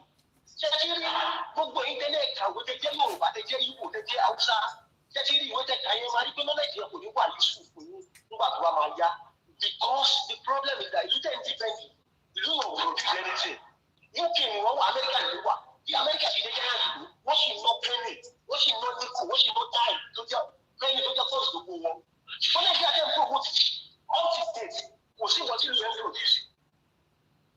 Nigeria, sorry, when it comes to natural resources, Africa, Nigeria is number 2. Africa kọ́nà ọjà lọ́la jù. Ṣùgbọ́n ibi tí ìyá ẹ̀ máa ti jẹ wá dáadáa tí Fúlàní òbí ń bẹ ọlọ́run gbogbo òníra tó lọ Nàìjíríà pẹ̀lú ògùn ọlọ́run àti lọ́wọ́ náà dúdú tù yìí ọlọ́run máa jẹ́ kó peléke sí dáadáa. Tó bá peléke sí dáadáa gbogbo wa máa mọ̀ pé it's our right to fight against this injustice society. And there is nothing like Nigeria. Gbogbo àwọn tó Nàìjíríà yìí tẹ́lẹ̀ tẹ́lẹ̀ ẹ mọ̀ ọ̀pá tí àwọn bàbá yẹn ti pa gbogbo ìlú lé wọn kò sówó lóde. Àbíṣe ẹ̀gbọ́n orí yẹn ni tẹ̀sán fún Nàìjíríà ṣiṣẹ́ ìlú tó ṣiṣẹ́ tí ò sí nǹkan tẹ̀ produce epo tẹ ní ẹ̀ẹ́lẹ́ refine fún alára yín ẹ̀sán fún Nàìjíríà ṣiṣẹ́ gbogbo nǹkan tó yẹ kó jẹ́ important of benefit of humanity kí ni wọ́n ti rí ìlú iná wa omi wa ọ̀nà ọjà security dá ti bá iṣẹ́ kọ́ fún mi lówó that's the basic things that jẹ́ lórí ìbò there is nothing different in tó bá wà ní ìbò pẹ̀lú and that is the whole thing.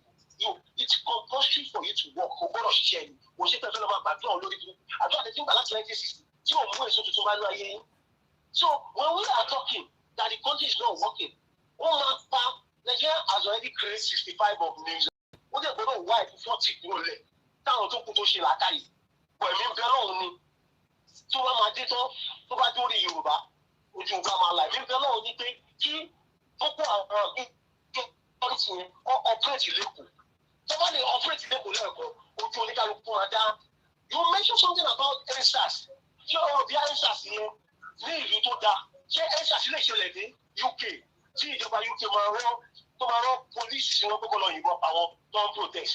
So àwọn western world ti rí pé yes, this kingdom is meant for animal society and we are ruling by animal people. So if we don't stand up and fight against them, kò sí nǹkan tó kọ United Nations, kò sí nǹkan tó kọ woman rights o.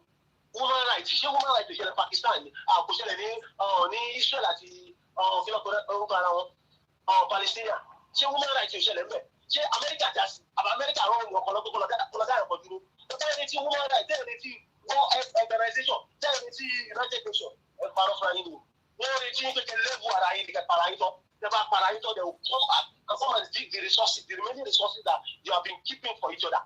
So the only alternative that need to be answered that I'm from Lagos, I'm a Yoruba guy, I'm a Yoruba man. Ó máa dá kí ẹ̀yin ọ̀dọ́ Nàìjíríà, ẹ̀yin ọ̀dọ́ Yorùbá gbogbo kẹ́ jáde síta. Ẹ jẹ́ kí n sọ ọkọ fún yín. Nigerian soldier cannot kill every one of you. But the bad day is that we have been a weak-minded people. When they scare us with gun, I also just don't know TJ, as you were speaking, TJ, I was looking at the age of these notorious Nigerian terrorists, and the leader called Bello Turji Kachala, popularly known as Turji Turgeji, is a notorious Nigerian terrorist and the bandit leader who is operating in the northern Nigeria, particularly Zamfara, Sokoto, Niger State. Taji led a bandit gang on 2022 Zamfara massacre. Almost 200 people, including women and children, were killed. Do you know that when you were talking about the youth, this guy was born in 1994. He's just 29 years old and is controlling and destroying many lives. And some of us are just too scared, like myself. You know, we are 40, we are 50, we are 20, and another 29-year-old. I mean, I'm not saying we should go and carry gun, but we must defend ourselves. These guys are using gun to kill. But Tibasape, we are not going to use gun. It's just because we're trying to be moderate. Remember, TJ, we're just trying to be moderate because we don't want people to look at us as but this guy, this Bello Turji, is bringing wahala. And I already have a video that I've prepared for us, but I want all my callers to come to first. And is it going to happen in the next 30 years or is it going to happen today? Time will tell. TJ, go ahead because I know you are all still working on all that. Go ahead. Yeah.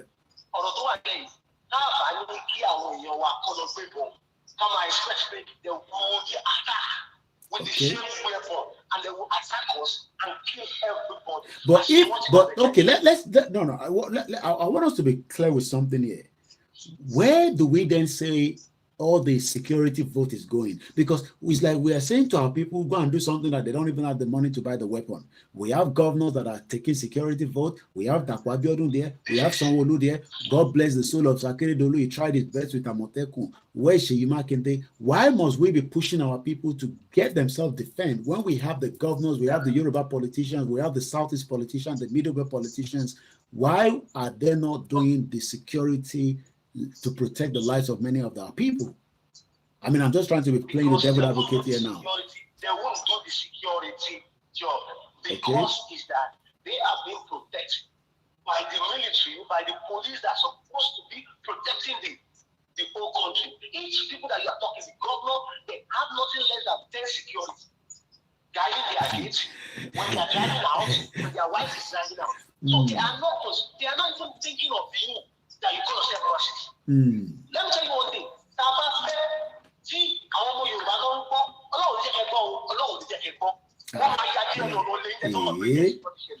Mr. Mrs. they don't care. Okay, all right. TJ, thank you so much. Colon Jackie, àwọn èèyàn wa tètè gbọ́n tàn sọ túbọ̀ yàṣẹ́ níbi tó wà èèyàn tèmi náà ni. Ẹ já lọ sí èkè lọ́hùn ká lọ gbóhùn ìyàwó obìnrin. Mo ti ní fídíò kan tí mo fẹ́ play fún wa tí a máa mọ̀ bóyá lóòótọ́ ló máa gbalẹ̀ àbí wọ́n ní gbalẹ̀. Ẹ̀gbọ́n mi sìn náà ni, you and I know that the security vote goes is a sane human shouldn't live in Nigeria. Ẹ káàbọ̀ sórí ètò ìyá wa à ń gbọ́ yín mà. Ètò náà nìyẹn.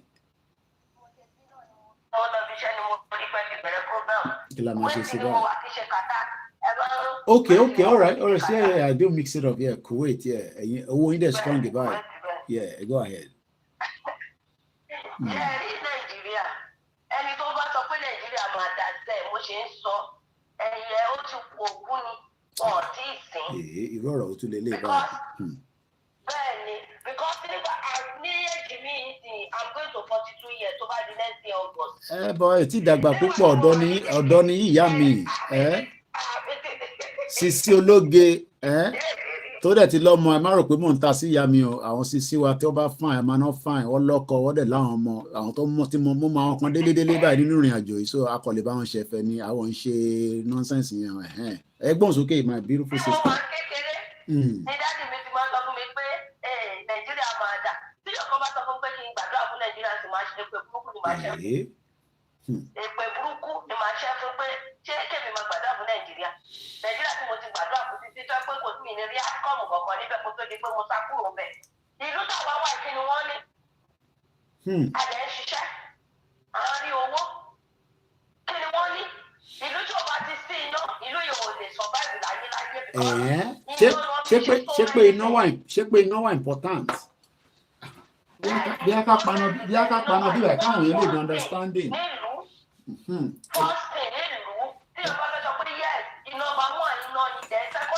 Ìyá mi èmi náà máa ti paná mo ti save nọ́mbà yìí èmi náà ti paná báyìí o èmi náà ti wà Nàìjíríà báyìí ẹgbẹ́ òsókè mo ń gbádùn yín. ní táìmù rẹ̀ tí gbogbo ìlú develop kó má sí ná. Ìkan lára àwọn àbúrò mi kan tí ó lọ Nàìjà ló ń sọ fún mi lánàá ń bá mi sọ̀rọ̀ mo ní wọ́n ẹ̀jọ́ yìí ó ní oníṣègbè mi náà máa tó dé ó ní kò sí ná Èkó ló dé sí o Èkó ló wà o ó ní àtitáyé ilé má jẹ́ kí n tọ̀ yín ó ní kò sí ná ó ní kò sí ná ó ní sólà làwọn ń lò ó ní kò sí ná. Èmi ò wá lo sólà báyìí iná fóònù mi mo fi ń ríra mi báyìí ó dẹ̀ wá dàbí ṣe paná ìṣá gbogbo ẹ̀ wá dẹ̀ kú ṣá ṣé Nàìjíríà kú so ìyá mi ṣé kò kú bí kò ṣe síná ni bí kò ṣe síná Nàìjíríà ó dáná àbí kí lẹ́yìn rò.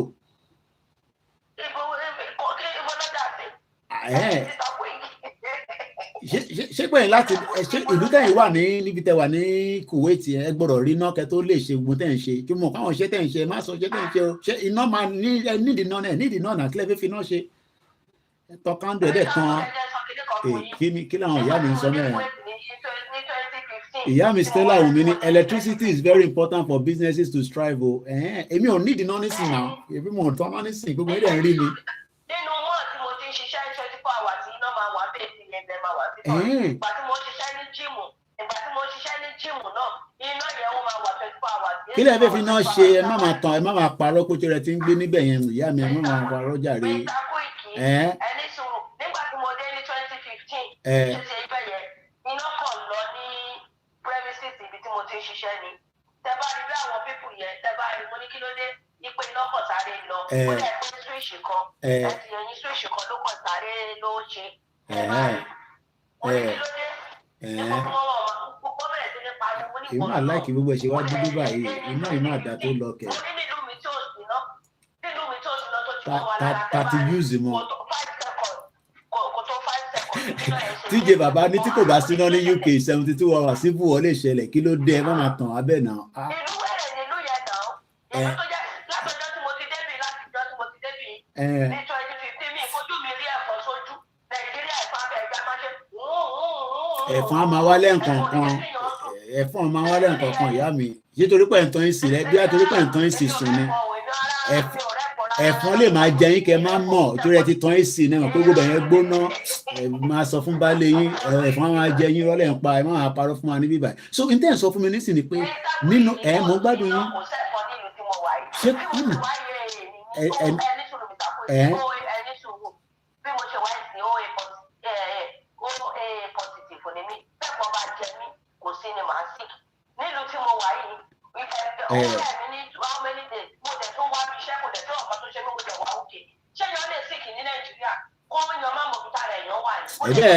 ẹ lọ bá dádì Oríyọmí Hamzat tàbí Àgbàlá Gabriel àbí Kòkun Foundation ẹ bá wá bẹ̀ mí ẹ̀kọ́ ní kẹ́ lọ bá ìjọba nítorí kò sí tó kàn mí ẹni tó bá sì kàn máa wá sórí social media ní ẹni a máa jọ disagree lálẹ́ yìí mo ní sùúrù ẹni tó bá sick ẹni kọ́ wá sórí Facebook á bá wọn raise owó.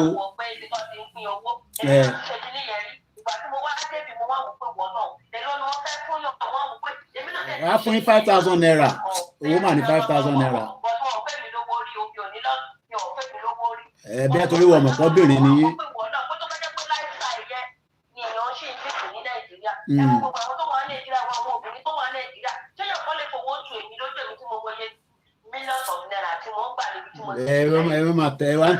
Ẹ wá ń tẹ̀ sáwọn girls mi lójú. Ẹ ń tẹ̀ sáwọn girls yẹn lójú nìyẹn. Ẹ ń tẹ̀ sáwọn girls yẹn lójú nìyẹn.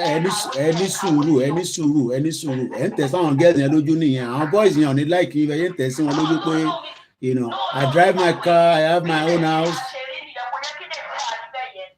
Okay.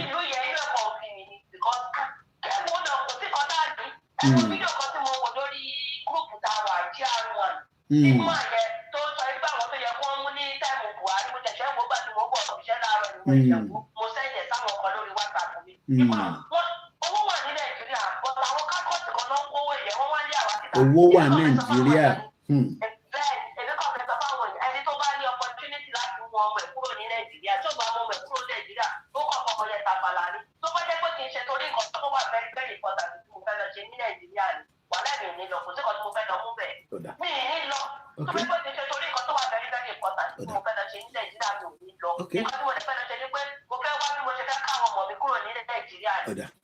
Ọlọ́run bá fún wa ṣe.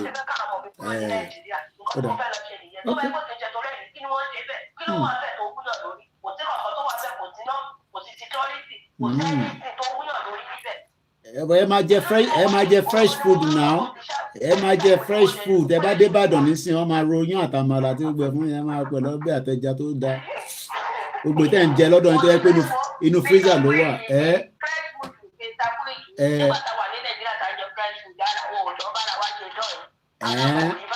Ẹ ṣáà ń tẹ̀síwájú lójú lálẹ́ ìṣá.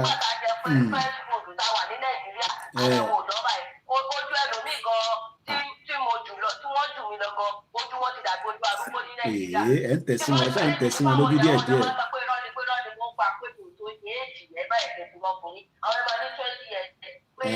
Wọ́n ní wọ́n pè sí ológe 40 nìyí torí pé ti wà níbi tí gbogbo ẹ̀ ń dán yànmùyànmù. Ó dà ẹ jẹ́ ń fi sílẹ̀ ẹ ṣáà ń tẹ̀ ẹ ti tẹ̀ sí mi lójú púpọ̀ pẹ̀lú àwọn èèyàn mi ní Nàìjíríà lénìí.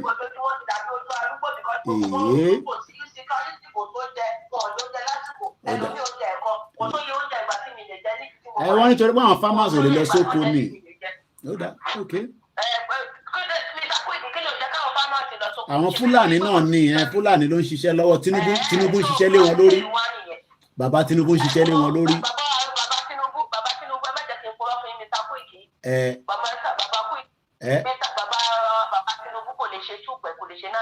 Jagaban lè máa ń sọ yìí. Jagaban máa ní. Jagaban of Africa.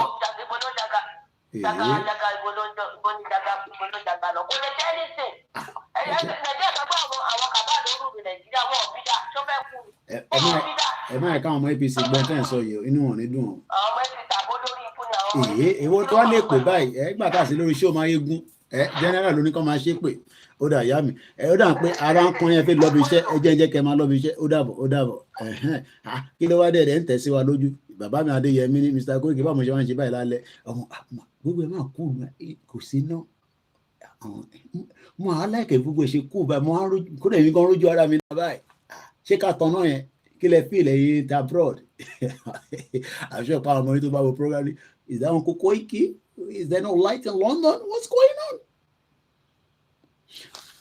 Ẹ jẹ́ kí n lọ gbé brother mi ọmọ Ọ̀rúnmìlà tá a bá tún wá gbá kọ́ọ̀lù yẹn tán àwa lọ fídíò kan tí mo ti prepare fún wa ṣé wọ́n fẹ́ gbàdúrà mọ́ wa lọ́wọ́ ni àbí a kàn ń parọ́ fúnra wa ọmọ Ọ̀rúnmìlà ó ti padà ó sì wà ń bẹ̀ kò tí ì lọ ọmọ Ọ̀rúnmìlà mo gbọ́ ẹ ṣé ibi ṣe pé fi ṣe paná ẹ wọ òkè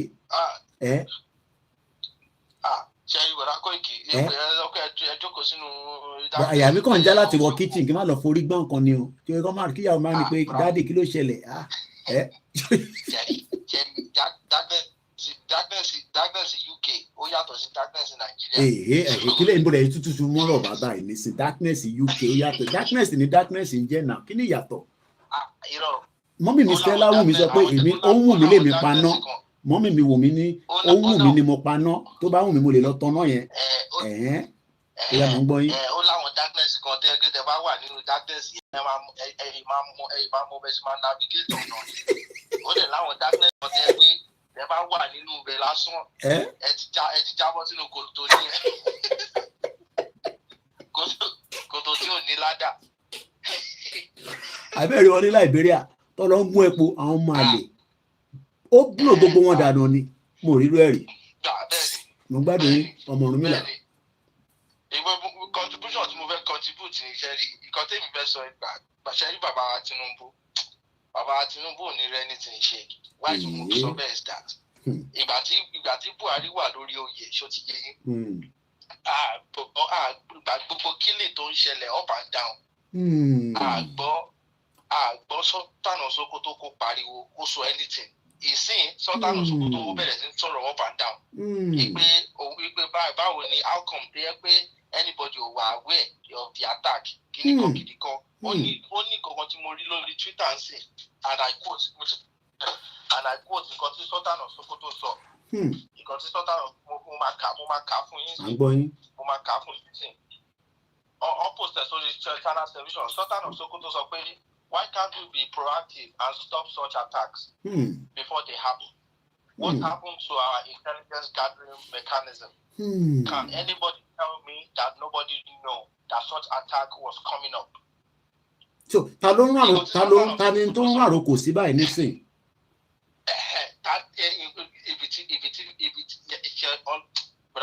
Ọlọ́run ní kúrò lákàyè. Èmi ò mú kàn béèrè ni mi ò mọ̀ because àmọ́ ẹni tó ń ràrò kò sí báyìí nísìn. The same place tẹ́ dúró sí yẹn the same place tẹ́mi náà dúró sí nìyẹn pé ok ìgbà tó ń sọ gbogbo kíní yẹn sìn ta ló ń bá sọ̀rọ̀ ta ló ń bá sọ̀rọ̀ ta ni Sultan of Sokoto tó ń bá sọ̀rọ̀ sìn.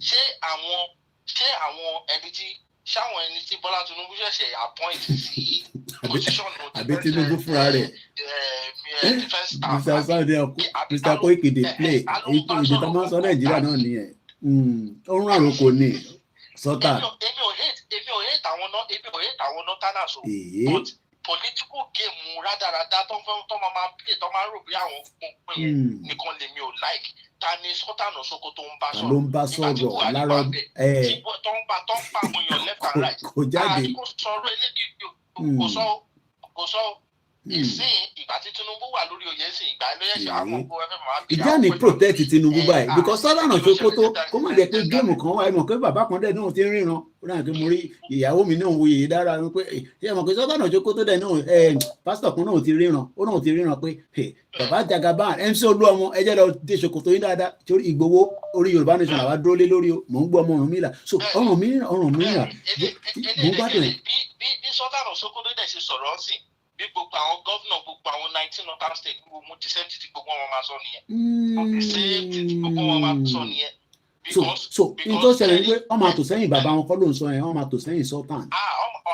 anything tí Sultan Sokoto wá sọ the same thing ni gbogbo wọn máa bẹ̀rẹ̀ sí sọ ẹ máa rí in the next couple of months nísìnyí gbogbo wọn máa bẹ̀rẹ̀ sí sọ̀rọ̀ sí the same direction the same thing tí Sultan ẹ̀dẹ̀mẹ́ni tó máa kọ́kọ́ bẹ̀rẹ̀ láàrin gbogbo wọn kí lorúkọ ẹ̀ El-Rufai ló máa kọ́kọ́ because El-Rufai hate Tinubu right now ó hate Tinubu bàjẹ́ so El-Rufai ló máa kọ́kọ́ bẹ̀rẹ̀ propaganda yẹn ẹ kò máa rí àwọn. kò ní lè ní àti ra ọmọ Ọ̀rúnmìlà mo disagree bẹ́ẹ̀ yẹn a lè agree mo ti bẹ́ẹ̀ yẹn àwa Ìjẹ̀bú tá ṣe fún gbọ́ba níyì of Ìjẹ̀bú land kò lè má bẹ̀ já o mo ṣe fún El-Rufai ní gbọ́ba níyì kódà mo á tún rán pé kó bá lọ kí Ọbásanjọ́ ó náà jẹun gan oníyàwó Ọbásanjọ́ sọ bẹ̀ fóun ìyàwó Ọbásanjọ́ kọ̀ bẹ́ẹ̀ mi jà nígbà tí mo lọ sí ìvẹ́ǹtì kan tó ṣe ní abúlé wọn yẹn tó òun ló invite mi wá ní did I invite you àwọn security ẹni bóyá máa ń ta sí lórí nìyẹn Mr. Koiki ẹ má bínú. tábà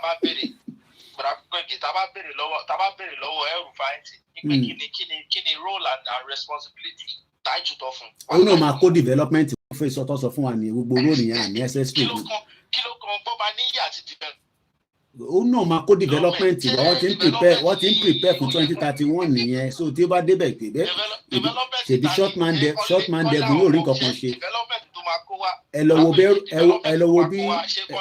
me and you dey on Twitter now. You don't see the thing we read. You don't see the thing we read or write about short man devil ni last week. You see the article now. I think I screenshot and go send out to you. If you see the way Reno to she lambasti Osibajo, Osibajo ló wá dé ta fin pa toothpick báyìí wá dé no kàwé gan senior advocate of Nigeria. Wọ́n render useless. So Gbọ́baníyì ti di Gbọ́baníyì so kò ní lè bá Tinubu jà. Má sọ yẹn. Ká sọ yẹn. Ó dẹ̀ máa pinnu láìpẹ́ ní Nàìjíríà nísìnyí aago 6 pẹ̀lú pé kò síná Allahu Akbar iná ó máa dún káàkiri nísìnyí. Èmi gbàdúrà pé kó má bá bàbá Tinubu jà ṣùgbọ́n nǹkan tó bí Nàìjíríà ṣe wà ẹ́ ṣe àwọn kùkùté kò sí nǹkan tó kàn wọ́n kò sí nǹkan tó kàn wọ́n ẹni kò sí nǹkan tó kàn wọ́n rárá. Mo fẹ́ bèèrè lọ́wọ́ wọn náà ọmọ Ọ̀rúnmìlà my brother kí ni game plan àwọn Fúlàní kí ni game plan wọn àbá kan ń pariwo ní lórí social media. Game plan àwọn idea nǹkan tó máa ń bí mi nínú is that èmi ò mọ wá ìtàwọn ọmọ Yorùbá náà fẹ́ fi understand wọ́n fẹ́ gba ilẹ̀ that's all they need. Ṣẹ́rí mo rí ó. So evidence ẹ̀ nàbí just say bí apalọ talk táwọn lórí wájú ń sọ yìí. Mo wo nǹkan kan láàárọ̀ Ìbàdàn Koiki ẹ mọ̀ nǹkan tó ti ṣẹlẹ̀ ní Plateau State for the past 7 to 8 years. Màá play video yẹn máa ti sọ púpọ̀ jù video yẹn ó ti ready báyìí sẹ́ẹ̀ mo ti ní video yẹn màá bẹ́ẹ̀ play wọ́n lè ṣàlàyé bọ̀ video yẹn mo fẹ́ play lẹ́yìn tó bá sọ̀rọ̀ kan. Nǹkan tó ṣẹlẹ̀ ní Plateau ni táwọn terrorists yẹn tó bá attack village kan ọmọ ara sack gbogbo village yẹn everybody máa sá lọ.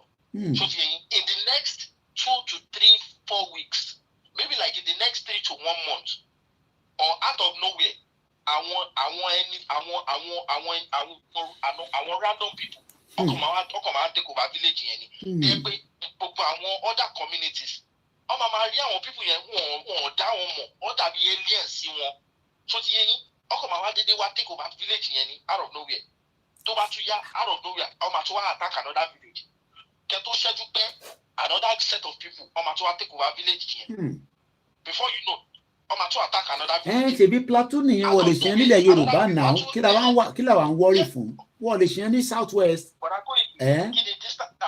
Koiki kí ni distance Plateau sí South West.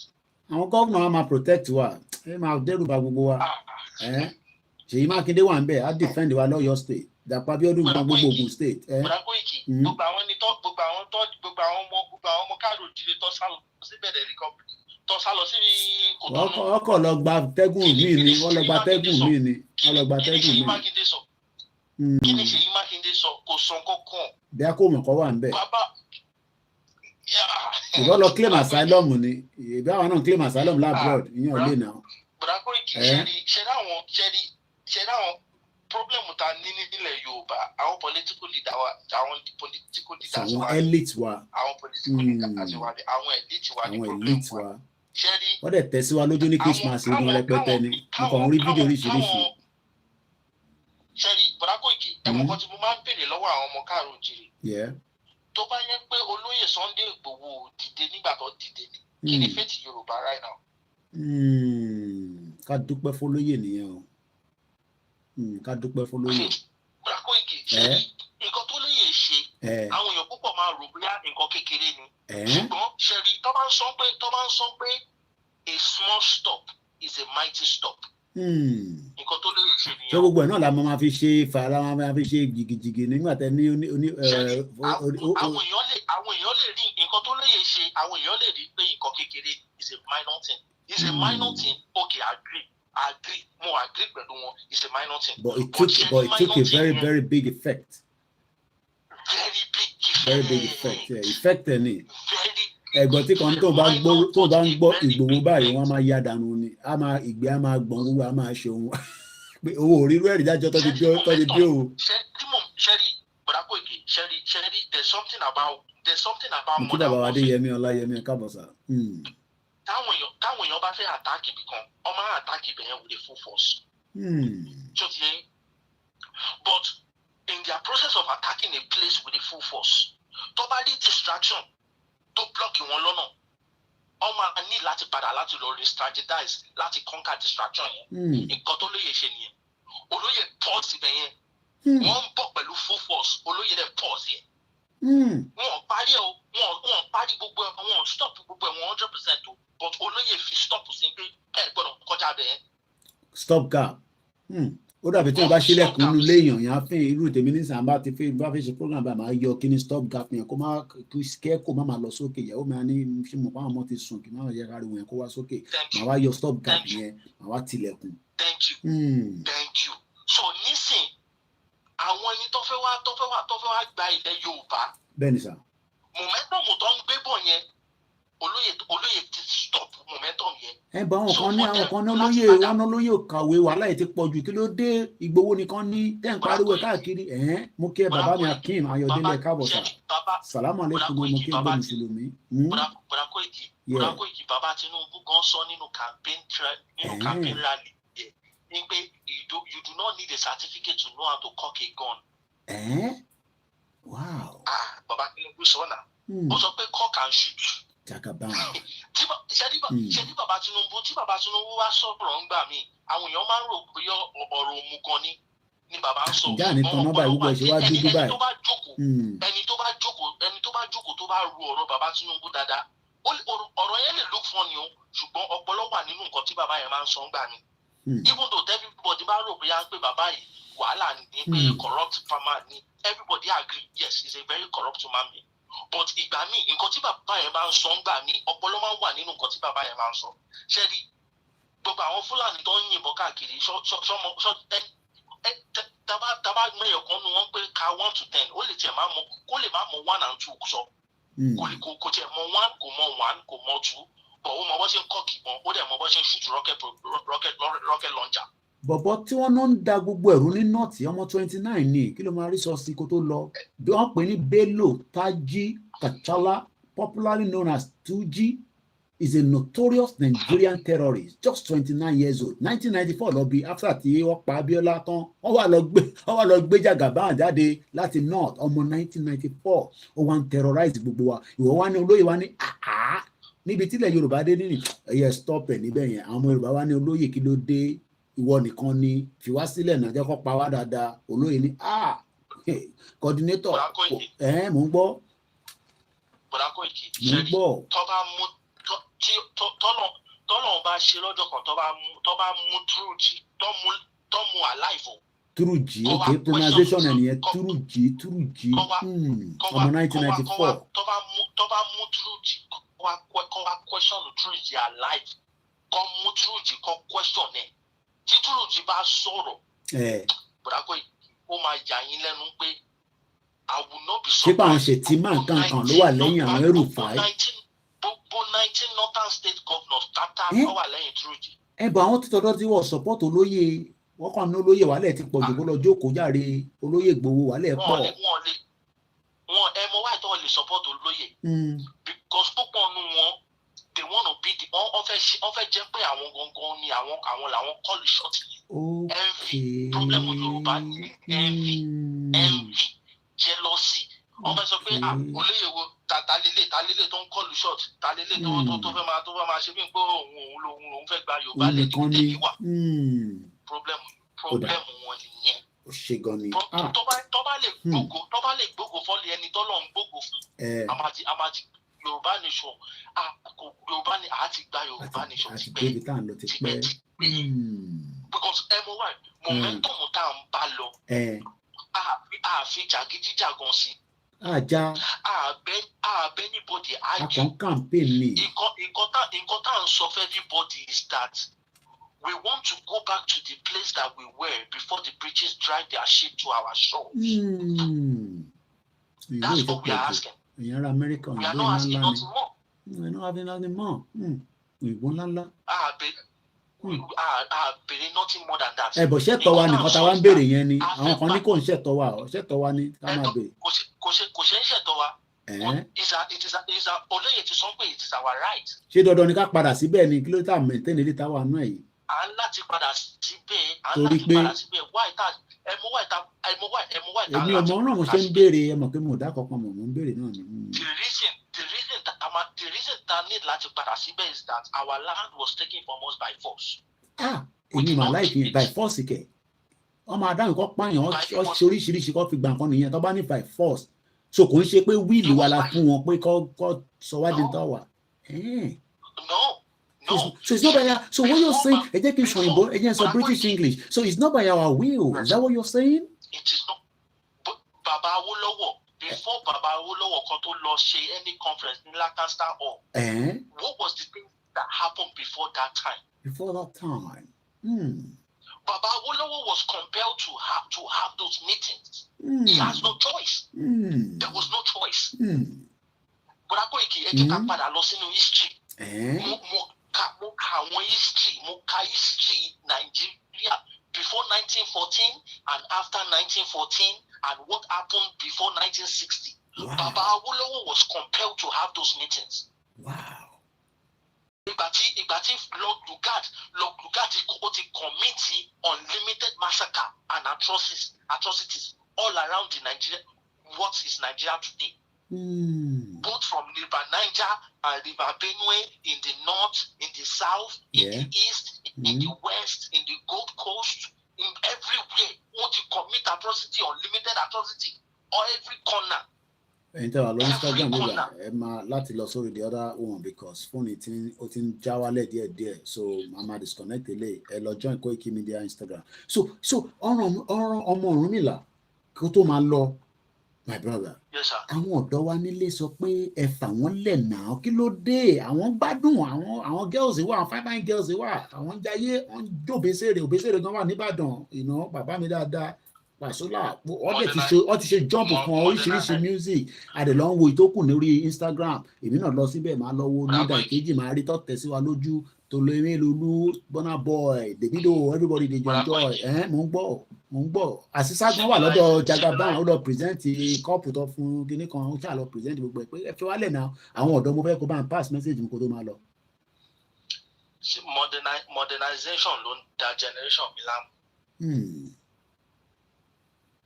That's the only problem tó ń da generation mi láàmú modernization. That's the only problem. That's the only problem. Modernization ló ń da generation mi láàmú. Generation tèmi wà in modernization ló ń dá wa láàmú. What God cannot do does not exist. Nǹkan tó ń dá wa láàmú nìyẹn. Àwọn èèyàn máa ń kí ẹ dáadáa ní ọmọ Ọ̀rúnmìlà látẹ̀ nǹkan wọn kàn ní God bless this speaker pé Koiki àwọn ọ̀pọ̀lọpọ̀ lórí program yìí ló máa gbọ́n wọn kàn máa sọ̀rọ̀ lẹ́ẹ̀kọ̀ọ̀kan mò ń gbádùn. Bàbá Koiki ṣe ni ó níwèé kan tí mo rà ní bookstore kan. Mo ti kàwé yẹn tán tí bá kàwé yẹn tán mo máa lágbára Ọlọ́run mo máa ṣe bẹ́ẹ̀ sí i. It is called the African history. Ìyẹ̀pọ̀ ni mo wà passion about suffering nìyí ẹ bá sọ bẹ́ẹ̀ mo gbà bẹ́ẹ̀ náà lálẹ́ yìí èyí tá a ti ń sọ látọdún mẹ́ta ẹ dá mi lóhùn mo ń gbádùn yín.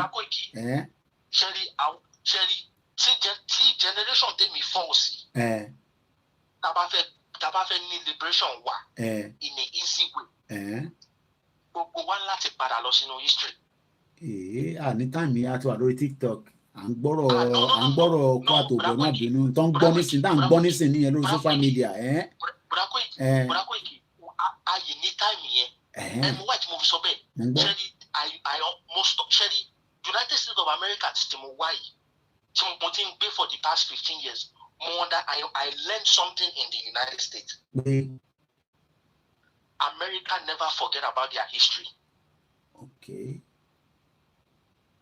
They never forget. Okay. They never. America ò ní kí n fi history wọn ṣeré. Any American, anybody tó bá ń gbé l'America tó bá gbé ìsórí show yín lẹ́yìn àbọ̀là ẹ bèrè lọ́wọ́ wọn America never forget about their history. Nigeria náà forget about history wọ́n rántí àwọn amalgamation wọ́n kọ́ ní ká kọ̀ dó sórí yẹn. Nàìjíríà ti gbàgbé history wọn. Okay. Ẹ̀mọ́ wà tí mo sọ pé Nàìjíríà ti gbàgbé history wọn.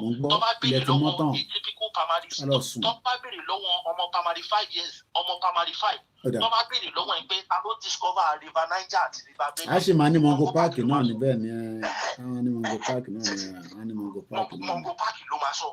Mongo party ló ọmọ máa ọ̀run sọ. mi là èmi àtẹ gbádùn ọ̀rọ̀ yìí dáadáa má bínú pé a máa láti já kó já wálẹ̀ bẹ́ẹ̀ torí mo fẹ́ kó ju aago mẹ́ta lọ lóru náà ní ilẹ̀ ti mọ́ tán níbí báyìí ká lè lọ sùn ọmọ wa ṣe ń lọ kí jímọ̀ ní ọ̀sán àwọn ọmọ ìṣù náà máa lọ kí jímọ̀ lágbára Ọlọ́run ó ṣe gan ni jàre my brother ọmọ kan ọmọ ìṣù lèmi èmi dẹ̀ máa lọ kí jímọ̀ ká tó gba kọ́ọ̀lù mi mo ní kí bàbá mi Ọláìwọlá fẹ́ pè kọ́ máa ní Kóìkì ó mọ̀ọ́mọ̀ ò fẹ́ gbé kọ́ọ̀lù mi ni ẹ̀jẹ̀ ń gbọ́ látọ̀dọ̀ wọn wọ́n ní mò ń ṣẹ̀fẹ̀ lálẹ́ èyí tí mo ti ń ṣe látijọ́ ìkílẹ̀ ṣe sí gbogbo ẹ̀ ẹja gbọ́ látọ̀dọ̀ tiwọn nígbà tá à ń pariwo àwọn kan tún lọ sọ́dọ̀ ìyá Dagboru ẹ̀wọ̀n náà ti gbà ló fún yín ṣé bọ́ ṣe ń gbà ló nìyẹn tó bá yá gbogbo wa máa jẹ breakfast ẹgbọ́n sókè ní kíákíá torí mo fi manage time tó kù ẹgbọ́n sókè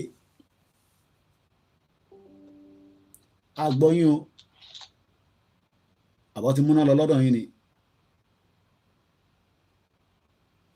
hello sir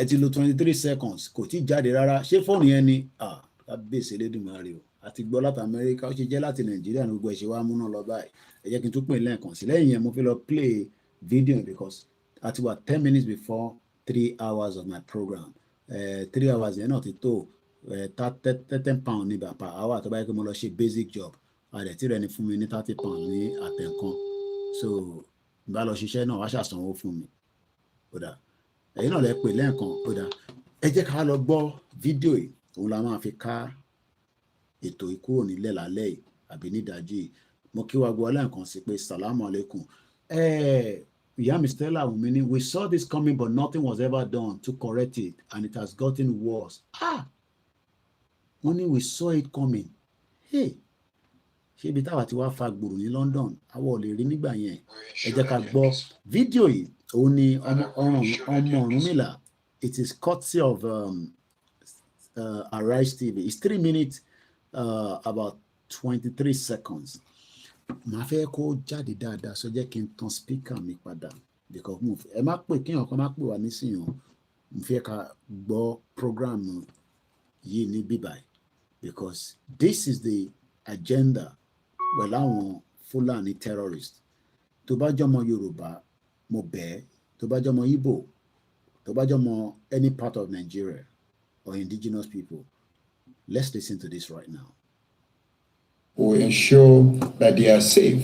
But at the end of the day, you find out that a community it's being killed and sacked. From what you're seeing on the television now, is that these people have lost hope. And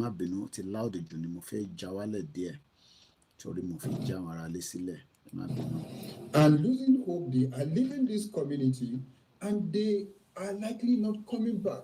Go back to this same community in the next 1 month. Go back to this same community in the next 1 month. You will see that this community is being occupied by people that are not from the villages. Because out of this, so far in Plateau State, I can tell you that in Rio, over 40 villages have been wiped out since 2001, and people are occupying. In Berkeley, the same place where this attack was. In Bokos, most of these communities are being wiped out, and people that we don't know them from nowhere come in and occupy these villages. And at the end of the day, when such issues happen, you hear that the president or whosoever has given directive. Yes, it's good. President has given directives as chief security commander-in-chief of the armed forces. But at the end of the day, who usually redirect these armed forces or the security agencies not to carry out the directives of the president? Because if the president has given directives and the directives is not being carried and people are being killed on daily basis, heads should roll. We have security formation, we have STF, we have the army, we have whatsoever formation as today, presently in Mangu local government that has enough security personnel, just 1 hour drive to the villages in Bokos, between Bokos and Berkeley. What happened? On that same 26th, there was a high form of show of force by security agencies within the Mangu axis on the main road. The same time that show of force was going on by security agencies, blocking roads, nobody could pass, showing the kind of armored cars they have, showing the form they made. That same time, people are being sacked in villages, in the hinterland, in Bokos. So what is the essence of what are you doing there? And there's at the same time, when intelligence show, when local intelligence, these people have routes. They come on bikes, and on each bike is either like 3 people or two to 3, and they can travel between one state to the other. It will take them not less than 30 minutes to 1 hour to travel. When they are moving from one village to another as bees, as moving with motorbikes, people raise alarm.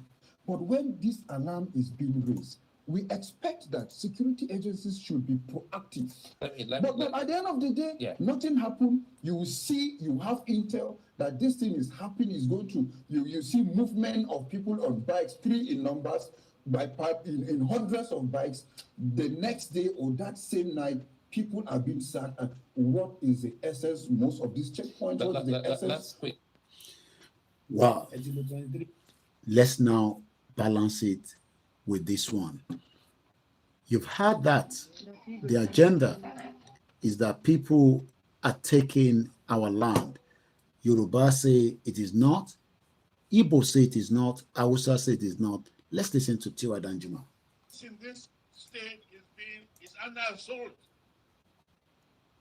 There's an attempt at ethnic cleansing in this state, and of course, in all the riverine states of Nigeria. We must resist it. We must stop it.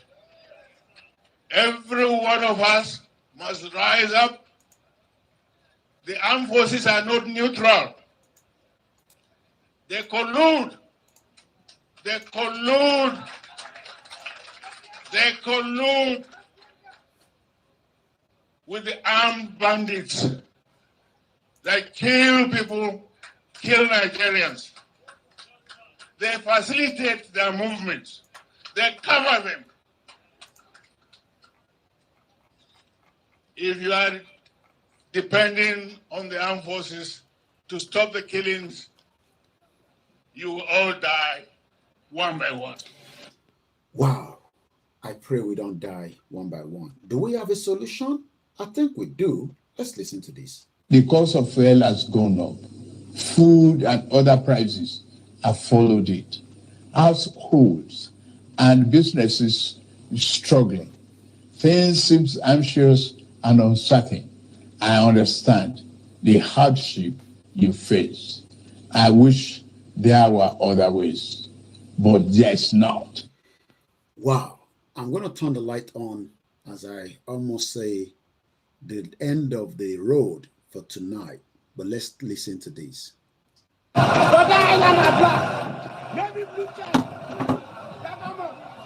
I'm sure we all remember the reason why they wanted to kill Bororo was because of this. This video, you don't see Bororo. Igbowo, Igbowo, Igbowo, Igbowo, Igbowo, Igbowo, Igbowo, Jekomo, Jekomo, Yagbolan kan sekebe kan mo. Wọ́n lọ fi faragbáṣẹ́ ọ̀.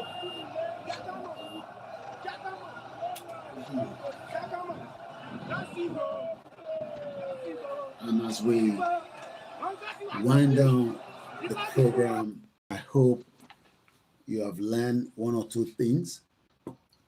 We are not here to bring down you as an individual. I know some of you will not be able to do anything because they will come after you. But Tabajo Jade in one formidable force. The Nigerian security do not have what it takes to take down 2G, Bello 2G. Somebody was telling me earlier on there that Mr. Koiki, that man, we've been told that they've arrested him so many times, but till date, Bello 2G was arrested several times during the Buhari government, but they always release him. I hope Tinubu will go after him and they'll kill him. and take him out as quickly as possible. He's just 29, probably 30 years old. He's been able to disrupt Nigeria. My platform is not a violent platform, but like I always say, if peace is not given the room, violence will be the end game. I have said it, and I still stand with where I believe if we do not fight back now, the next generation will cost us, just like we are doing right now to the generation of those that did nothing. If we all come out together, we can stop it. The Biafrans are not going to wait for me and you. They will continue to strive very hard. I'm looking forward to the PM, Government in Exile of the Biafra, on the 30th, which is the next 24 hours. He's going to be doing a live broadcast. He has some powerful information he was going to deliver. Mokiyami Sanjo Beauty. She was any Christmas. As we're going into the new year, I hope there will be more clients coming through.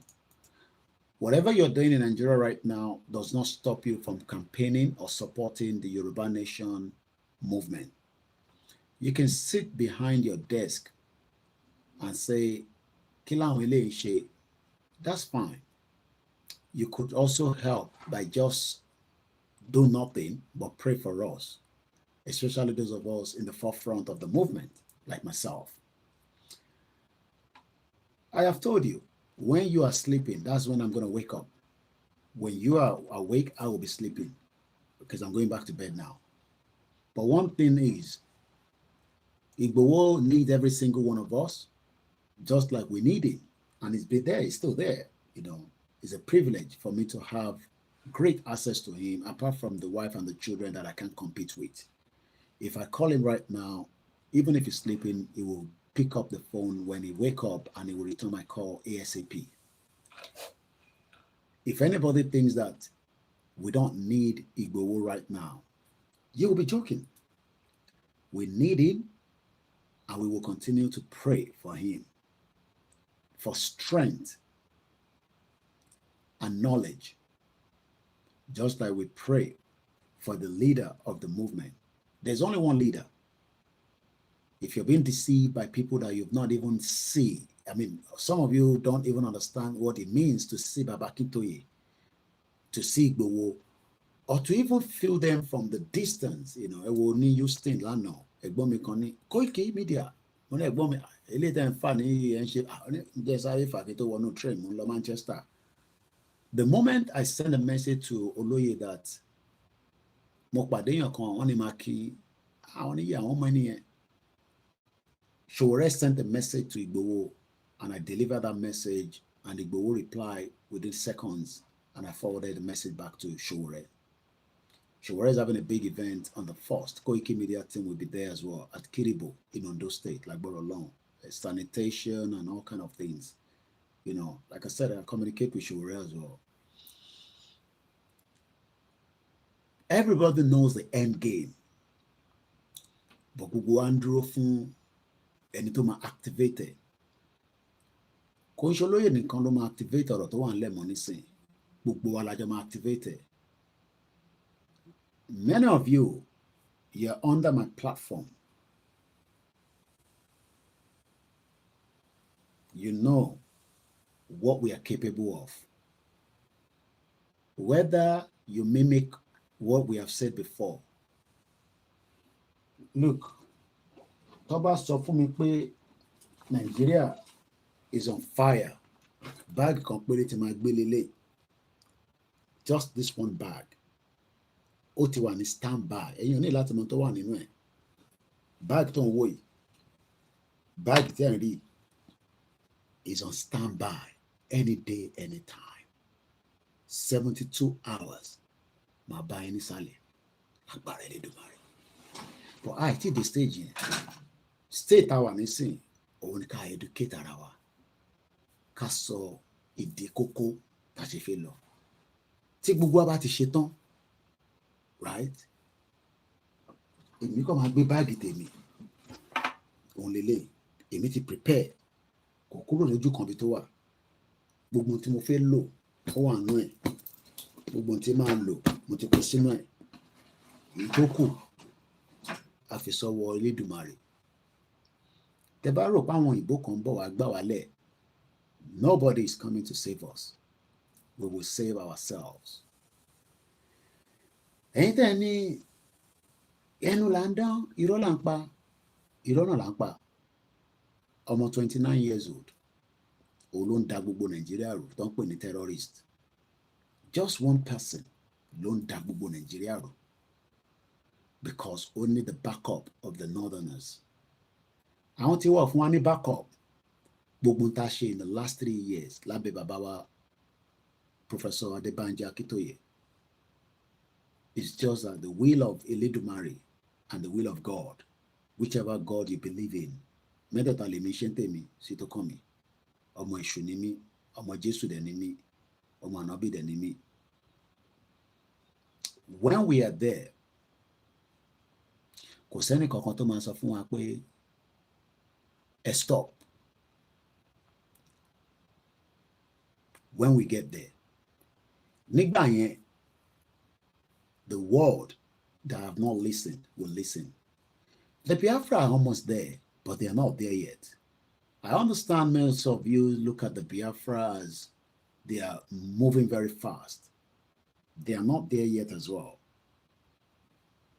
Some of you have even said it's propaganda in one shape. Even if the propaganda is what they are doing, it has paved the way for them. I've heard people say, boy, you want to learn on elephant can be killed differently if you follow the right source. Èèyàn lè náà fẹ́ pa elephant, kọ́ máa pa elephant yẹn kọ́ dẹ̀ máa deceive yẹn pé wọ́n pa elephant. We are killing that elephant, our Yoruba, and the way we are killing it so far is the information that I'm bombarding. Many of you cannot stop it. Ẹlòmíì wò pé ṣé kó bọ̀bọ̀ ìṣe wà awake kí ilẹ̀ tó mọ́ nísìn àlùkà máa jáde èyí dára máa jáde lálẹ́ ọmọlúkà bàbá èkìtì masbi òòṣà ńlá òòṣà the other one náà ẹ̀wọ̀n kó ṣà méjìlá ní òòṣàtọ́lá Yorùbá world media. I'm not talking about àwọn tó ń kàn blog tó ń ṣe tiwọn which èmi náà máa lọ wo ṣẹpẹtẹrì I love it, I enjoy it, I love it, but I'm talking about àwọn tó ń sọ̀rọ̀ nípa ọ̀rọ̀ Yorùbá nation back to back ìyá ọmọ Ọbásanjọ́ Alájà Ẹlẹ́hà bàbá wa ọmọ Abíọ́dún Chapel and many like that. We have been able to kill the message tí wọ́n fi play mind wa our Yoruba nation campaigner àti destroy yẹn mọ́ wọn lọ́wọ́ and they've not been able to find a solution to that. That is bí táwọn ọmọ Yorùbá ti ní àwa la ní brain. Nnamdi Kanu gan mọ̀ pé Yorùbá ló ní media and tá a báyìí tí activate báwọn Biafra ẹ máa dúpẹ́ pé ẹ ní àwọn tí mo dárúkọ yìí àtẹni tí mo rántí àti Gbẹ̀du at any one of them that we have been able to showcase that the Yorubas message of hope in information have killed the narratives of that shito olórí burúkú country tó ń pè Nigeria, and that is something that àwọn olóṣèlú yẹn wọn mọ bó ṣe fi stop ẹ. Ètò kù nísìn ni pé kákọ play the last part and stop everything, and that last part yẹn àwa kò sẹ́yìn tẹ́tí gbọ́ mẹ́sẹ̀gì yẹn àtàwa tá ti prepare mind wa jọ́lá àwa kan ti prepare mind wa ọ̀la ló máa ṣẹlẹ̀ ní ọ̀túnla ló máa ṣẹlẹ̀ ní ìgbà tá a dájọ́ believe now believe because we gave a time frame pé níṣẹ́ election and we stand with that but púpọ̀ nù yín you went back again along the line. Election ti ń bọ̀ ẹlòmíì ti gbàgbé pọ́n tó gbé Yorùbá nation dání ẹlòmíì tó kúrò lórí ẹ̀ àtàwọn onírọ́ àwọn ti declare àwọn born bastard àwọn declare another nonsense and they took it away from the reality. The reality làwa gbé dání àwọn ògbélú sàn dání Yoruba nation is the final hope. Ombo Okude. Ìgbà tó fẹ́ dé, ìyá fi sọ́wọ́ Elédùmarè àti Jésù Kristi àtànábì. But these three are not coming down. Àwọn èèyàn tó wà nínú ẹ̀ la máa activated. Mo kí gbogbo alẹ́ nǹkan sí. Bá ṣe ń wọ bẹ́ẹ̀dì lọ, oorun ayọ̀ la máa sùn. Tó bá wá ń lálàá pé ibi ń pa ẹ́, poverty Nàìjíríà ni. Ìyá kan lé ẹ, gbogbo yẹn fàbó ni. When the country is working, tó wà nínú air condition, ìwọ̀nba ló máa ronú pé ìyá kan lé ẹ. Èmi ò sọ pé kò sí o. But the problem in Nigeria today is poverty. And that poverty will kill us if we don't kill Nigeria. Good night. Orílẹ̀-èdè.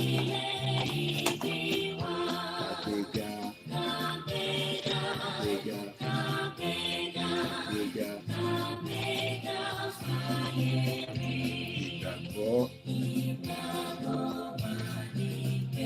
Àti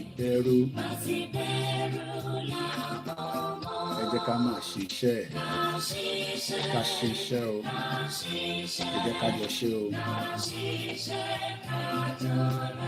Ìṣọ̀kan ní o láti Kwara dé Lagos,